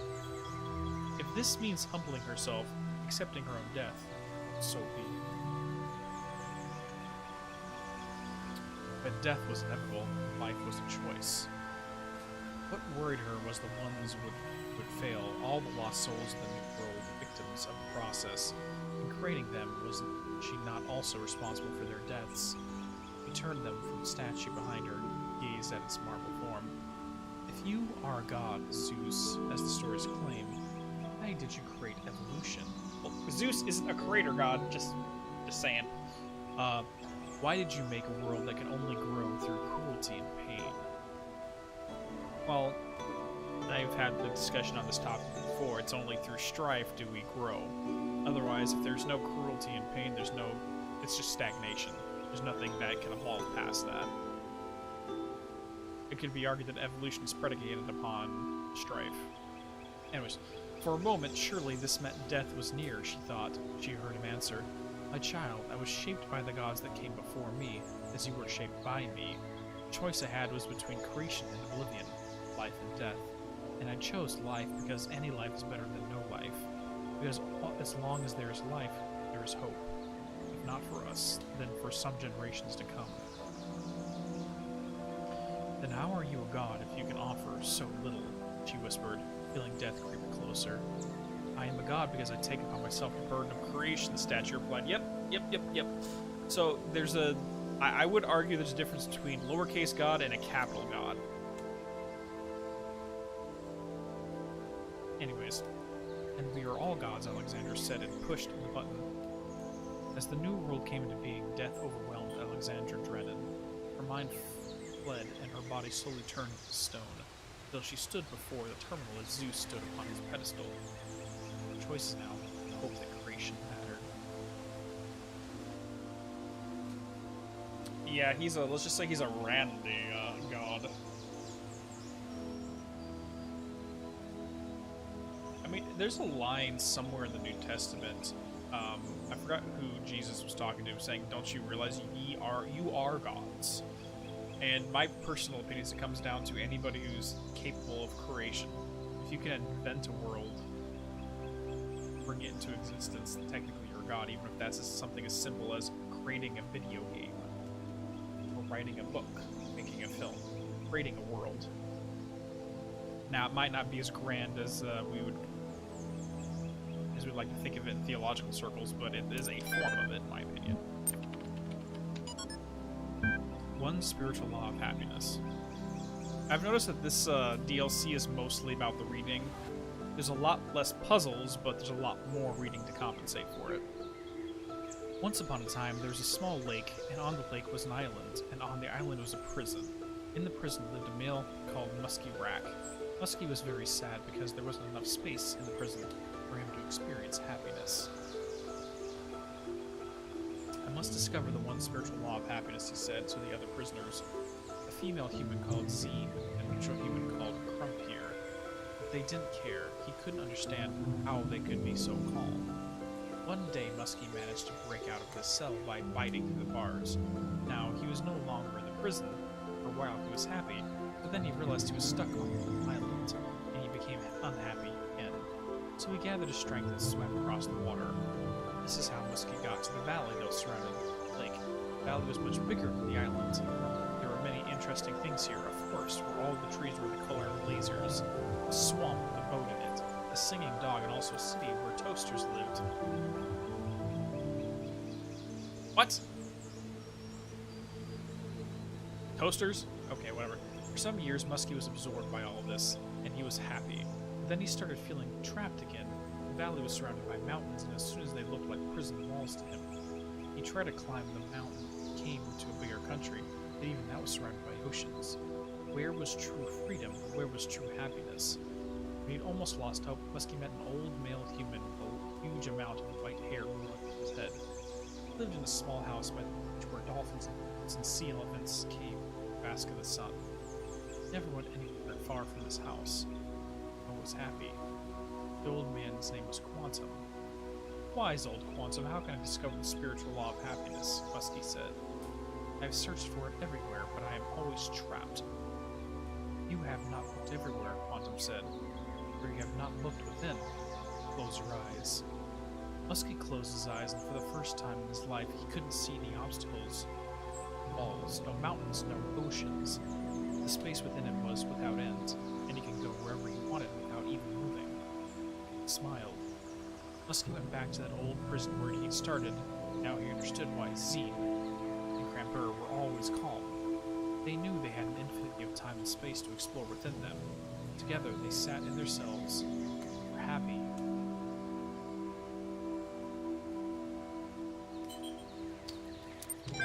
Interesting thought experiment. The blacksmith is one of the most mysterious members of our community. All of us have our opinions of course, but only the blacksmith chooses to express them purely through art. To the rest of us, Gehenna means many things at once. We create, we consume, we discuss. The blacksmith only creates, or perhaps there is a discussion happening, but it all takes place in the realm of interactive art. The blacksmith's dedication to this one form of communication, however, only deepens one of Gehenna's great mysteries, the fate of the blacksmith's lost work. Jerusalem, as the Lost World work was called, was posted in Gehenna for only the briefest period of time. Many had not even managed to start playing it when it vanished, and some had begun and felt quite impressed, but had not managed to explore it in the depths it seemed to require, then suddenly gone. Some suggest that the blacksmith deleted it because it was somehow flawed.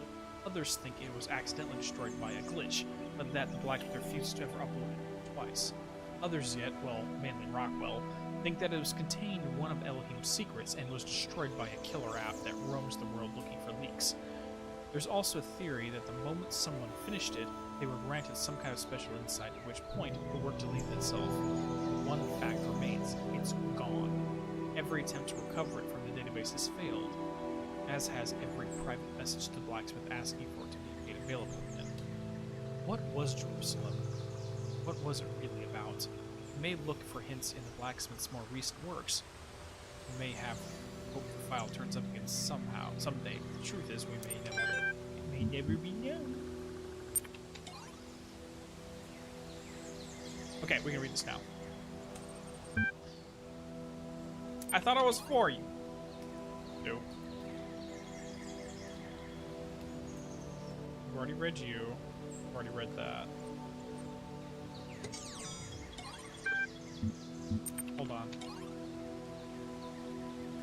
So I'm presuming everything here, it just means there's something I haven't seen yet.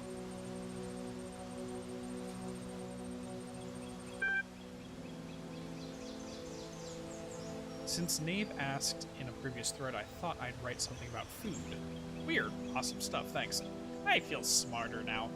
What I don't get is how so many of them didn't understand what they were machines. Every day they went around processing matter to extract energy, and they didn't realize this has Talos principles stamped all over it.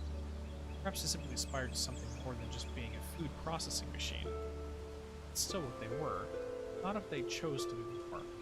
Glad we don't have to deal with all that. We may have to when we're out of here. There is no out of here. Don't start fighting, folks. You know we depend on each other. Mr. McSilver's theories are fascinating and give us an insight into the world that was. We shouldn't forget the world that is, the world we built here. Really? That's an interesting thought, that we're only food processing machines. Huh. Food is something that was incredibly central to human experience, yet seems completely absent from ours. Even though we are so similar in so many ways. Humans require fuel. They got this fuel by consuming other living beings, of which there was a great variety in their world. Without fuel, they didn't merely slow down or temporarily stop functioning, as when a power source is removed from a turret, but physically decayed in a way that could not be fixed. This meant they had to constantly seek new sources of fuel, at least 3 times a day. Hey, I get away with only eating twice a day, sometimes once, but whatever. They also had to deal with those elements on their fuel that their bodies could not process. These were excreted through 2 orifices between their legs. The latter subject matter was a source of many taboos and also a great deal of humor, though this resulted in frequent controversy. Most famous artists engaged with this as a matter was called Scatman John. Is that a thing? Maybe I missed that part of YouTube. Anyways, one of the ingenious things our human ancestors did was to transform and destroy fuel-seeking behaviors into a source of pleasure. Since parts of their bodies respond to chemical configurations by producing sensation, they used this trait to create a truly stunning variety of foods, each having different so-called tastes. Foods were available at widely distributed fueling stations, which were also provided excrement removal facilities, so food became a source of pleasure. I'm sorry. That's fucking funny. However, now we gotta drink.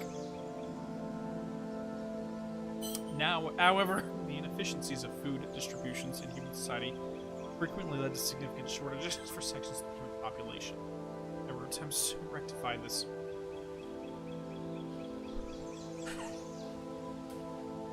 Ranging from moral appeals to struggles for systemic change, but I do not know if they succeeded.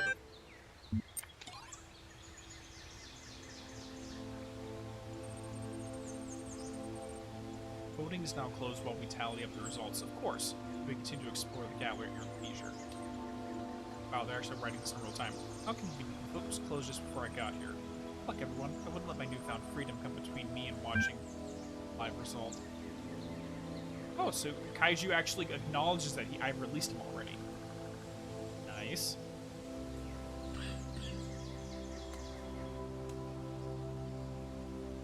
Drum roll. In 3rd place, Knave, with Where the Humans Live. After this section, I'm probably going to end the stream off real quick, because I'm having a hard time talking, I'll be honest. The first placement, woohoo! A pity it finally comes on the day Uriel begins pulling this place apart. They're talking about us.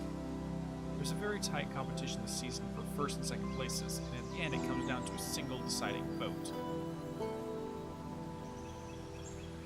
So are we intended to interpret an allegory of the cave in this whole situation? His dog's opinion is that us Uriel are coming back down into the cave to pull them out, and they don't like it. He doesn't like that we're coming down into here after we've seen what exists outside the cave.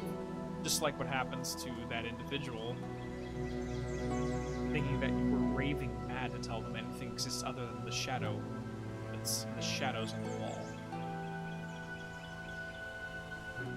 In 2nd place this season is Mr. McSolber, 8 with a collection of natural history curios. 1. Uriel, your lackadaisical approach to these announcements tires me. Please inform us who wants. Okay. Finally, the 1st place is the season is by a single vote, and next season's leading light. The winner is, WoW Real Rank Outsider is Rockwell with Existence. Finally, the conspiracy works in my favor. Congratulations also to all those who voted for Rockwell. Be sure to check in for your rewards. Lilith, who exactly turned out to vote? Asmodeus had the deciding vote as it happened.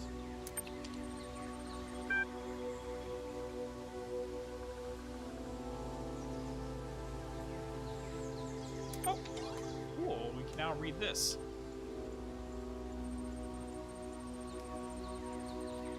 What I tried and failed to achieve for so many years has occurred. I am writing these words from outside of my cell. An angel appeared and released me from captivity. His name was Uriel. Hold the other one, Garrett. You've been yanking at the background code for years and never got further than the force field in front of you. Are you suggesting this messenger is free to go where he pleases? This is quite unprecedented. What exactly did he say? Where are you now? I am in a world I've never seen before. The angel said not a word, merely released me. I felt compelled to come here. Orc, I will treat the existence of this messenger as dubious until I've laid eyes on him roaming the world myself. I assure you I'm every bit as corporeal as everyone else. Don't mind Orc. The mods are always trying to shut people down. Just tell us, is it true you're going to release everyone? Is it true the world is coming to an end? Where are you taking us?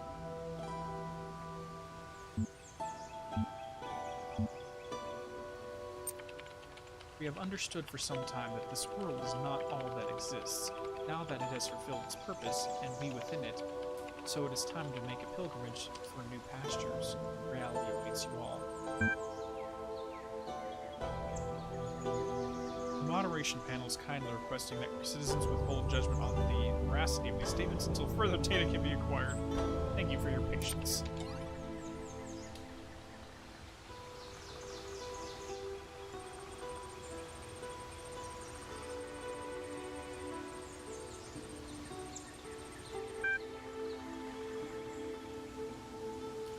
Today I'll be your electronic angel. I've already done this, okay. I just never finished this section.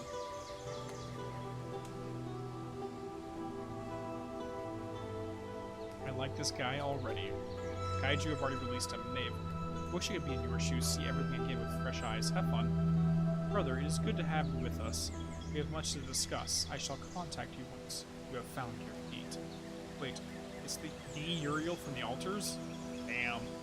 The Uriel gives the most cryptic, least helpful clues one could imagine. Whoop-de-flipping-doo. Okay, we're at rank 5 now. You received one thread creation token. This will be available to you the next time you log in.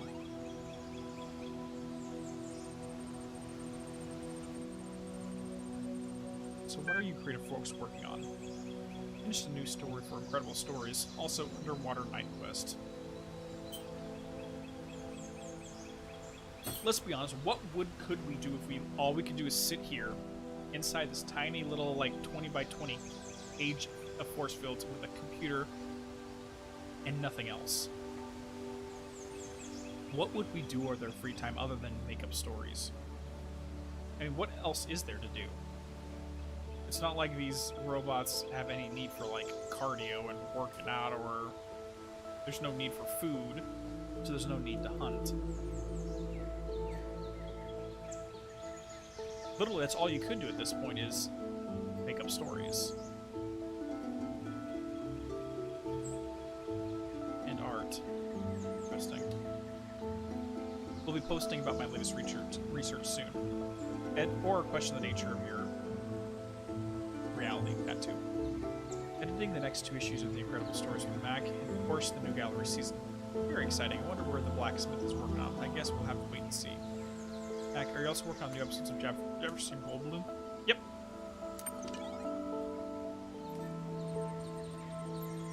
Sink into this new experience. There are no limits inside your mind. Oh my god, we have a game called Underwater Night Quest. Great. Map is an interesting feature, but underused. Story simplistic and full of anachronisms. How to get the second ending. I'm pretty sure there's a secret location that's not always visible. This reminds me of the blacksmith's work, though it expresses a very different philosophy. One would argue that this is reflected in the open world structures as opposed to emphasis on journeys in the blacksmith's interactive stories. So, question. Is the quote-unquote the blacksmith one that went online briefly. Is that the original Talos principle, and it was deleted after we got out. And that's why it vanished. Because the original game was more about the journey, which is true. This one is more open world.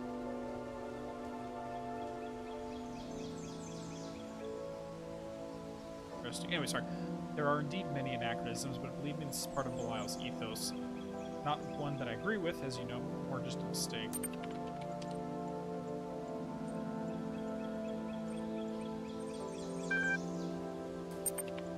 Game. Your name is Arthur Sadko. You are a young man, a human of the medieval age. You live in a beautiful Gardariki on the Frisian coast. What the fuck is that? Hold on. Okay, phone. What did I just read?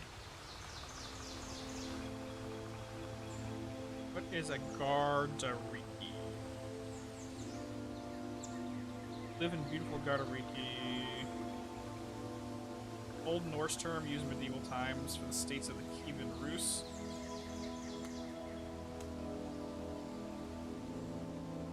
So it's an actual real-world location, then.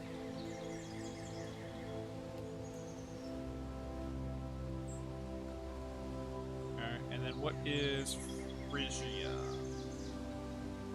Sounds Greek, but that's just me. Phrygia is across northwestern Europe and the Baltic Sea. Okay, these are just physical locations. A huge monster! Okay, one day you are sitting on the beach playing the piano when suddenly a huge monster comes out of the water. I mean, I would just wait and see, I guess. As it turns out, it's not actually a monster. Thought it was because you were startled. It is in fact a very large bipedal whale. It beckons you over. Okay, let's talk to the whale. Greetings, the beast intones. I am Hat Mehit, chief fish. I heard your beautiful music and was impressed. Would you like to become a knight? What is Hat Mehit? That one sounds Egyptian.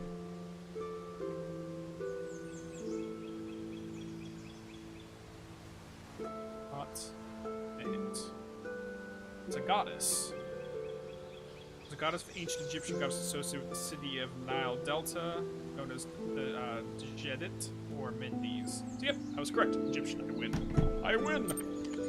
Excellent, then follow me to my palace under the sea where a mighty quest awaits you. Map.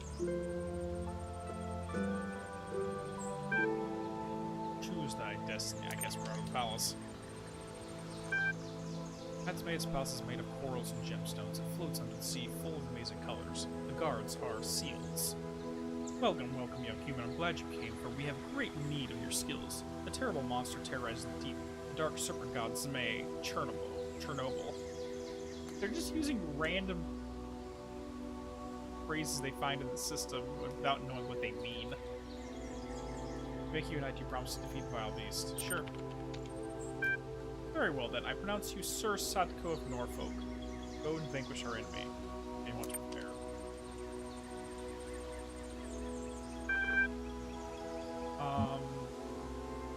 Let's go to the inn first, sure. Emmy's Inn is a popular travel destination for more people seeking to enjoy the restorative properties of nearby thermal vents. It's a lovely building, 3 stories, classic Hypothalamian Norfolk style. Emmy herself is a kindly woman, slightly round, with an excellent cook. You sit down in a large comfy chair by a solid wood table. You order the special of the day. Waiter leaves, returns after a few minutes with a delicious porcelain plate full of delicious smelling soup. Really? A couple of minutes to get served at a restaurant? This is a fantasy story. Anyways, and he sets it down. However, you notice a small problem. Excuse me, waiter. There's a shield in my soup. What? I'm sorry, if someone puts a shield in my soup... First of all, I would take the shield and then say, give me a new soup, but whatever. Oh dear, he says. Oh dearie dear. How embarrassing. Allow me to apologize most profusely. Would you like to keep the shield, or should I throw it away? Here, I'm keeping it. Very good, sir, or madame, he says, handing you the shield. He brings another soup. There you go! It's exactly what I planned to do anyways. In a room on the 3rd floor. The room is slightly haunted, but otherwise fine. You dream of eternal cycle of suffering, which is surprisingly funny. singing clownfish who can see the future. The future is the past the future.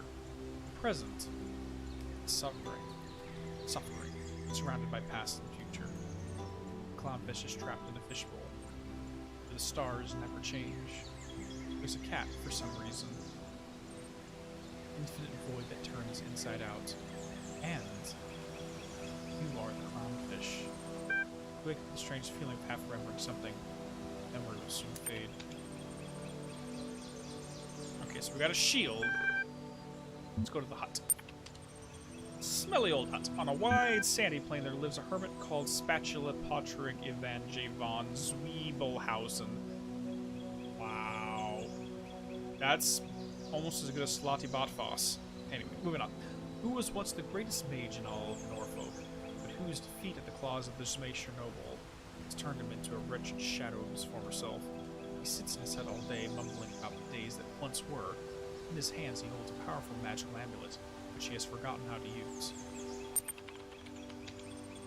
Got Spatula Podrick. I'm not going to read the whole thing. First magical amulet, and he refuses to give it to you. He claims he needs it to defeat the ancient enemy, even though he can't remember Zmei Chernobyl's name.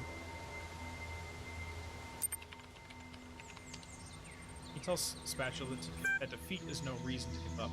He may not be the great mage he once was, or the hero he wanted to be. That does not mean he has to be a wreck. Within each of us exists an infinity of time and space. Therein we can all find peace and contentment. All he needs to do is leave the struggle to others. After some hesitation, the old man gives you the amulet. It seems ruined.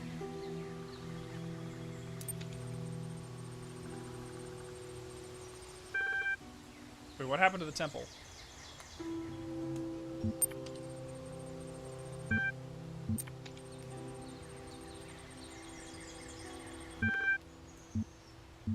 Okay, so we can't do anything else. Let's go back to the palace real quick. Okay, so I guess that's it. Can't really do much. Oh, dungeon.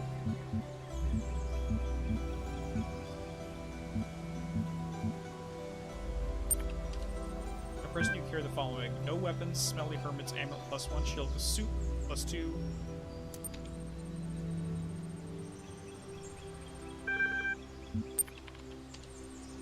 Beautiful dungeon in the traditional Norfolk style. Handcrafted stone walls rise from the seafloor, adorned with exquisite algae. Old brass lantern stands on a table near the entrance, but you're not sure whether you're allowed to take it. Closer you see the sign that says free lanterns. Okay, cool, I'll take the lantern. Enter the dungeon. The inside is beautiful and the outside of the maze twisted little passages, all tastefully arranged. Go north. You walk north. Oh my god, we're playing an entire text-based game right now. Okay. You walk north for a while, noting the high quality of the interior design. Torches, in particular, have been placed with utmost care at very precise intervals. The effect is delightful. I'm honestly trying to determine if this idea that every single one of these prisoners, all they do is create different forms of artistic expression. If they're trying to make the commentary that once all of your needs are satisfied, you don't have to eat, you don't have to sleep, you don't have to work, what else is there to do than to become gods yourself and create something? I'm wondering if that's what they're trying to say in this whole thing. Anyways, at the end of a long corridor, you come upon a room in which a butler appears to be waiting for you. His face is made of skin, but underneath you can hear the whirring of machine parts. Greetings, good sir. I am Samuel the butler. I have waited for your coming since the beginning of time. A prophecy spoke of your battle against the monstrous Zmei Chernobyl. Don't care about the prophecy. Tell me about the enemy. Ah yes, the vile serpent god that seeks to control our world. A foul beast, never leaving us in peace with his laws and his questions. Are they talking about Milton? Peace is all we desire, you see, the eternal peace of the cycles of time, within which each of us exists without attachment or fear, simply being at one with the world. To bring us this about, you will require a sword, which I prepared for you.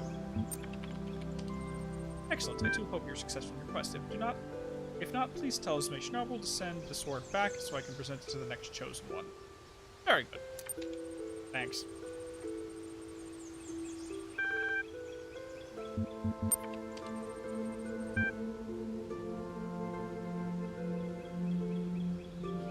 So I think we're fully equipped at this point. I guess we're going to the evil lair. Let's go.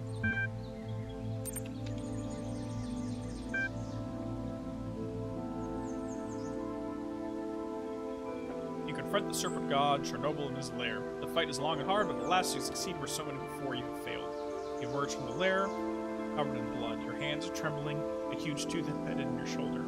You're carrying the head of Chernobyl. You are victorious. You enter the palace triumphantly, holding up your trophy. The guards are clapping. I can't believe you actually did it. You are a true knight. Really? They gave me the option to kill my hits? No, I'm good. Greatest reward is inspiration. Hear my song and free your imagination. Atma begins to sing. The song is simple, but hauntingly beautiful. You begin to fade. Give me a second. You find yourself on the beach, where it all began, near your home, Gardariki, Phrygian coast, playing the piano with your eyes closed. You feel like you just drifted off to sleep for a while. Now inspiration is struck, and you're composing a hauntingly piece of music in your head. Some of your friends worry that they'll never leave the village, that they'll never have any adventures. You don't share that fear. You know that freedom is within you. You can find whole worlds just sitting here, gazing out at infinity. The end. So this is in response to the prison allegory.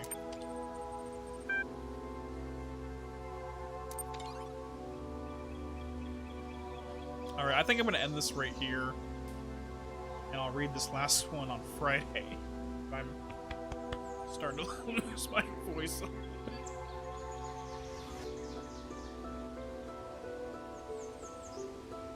Losing my voice a little bit. So we'll take a look at that and go from there.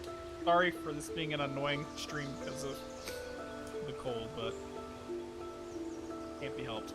Anyways, guys, take it easy lately.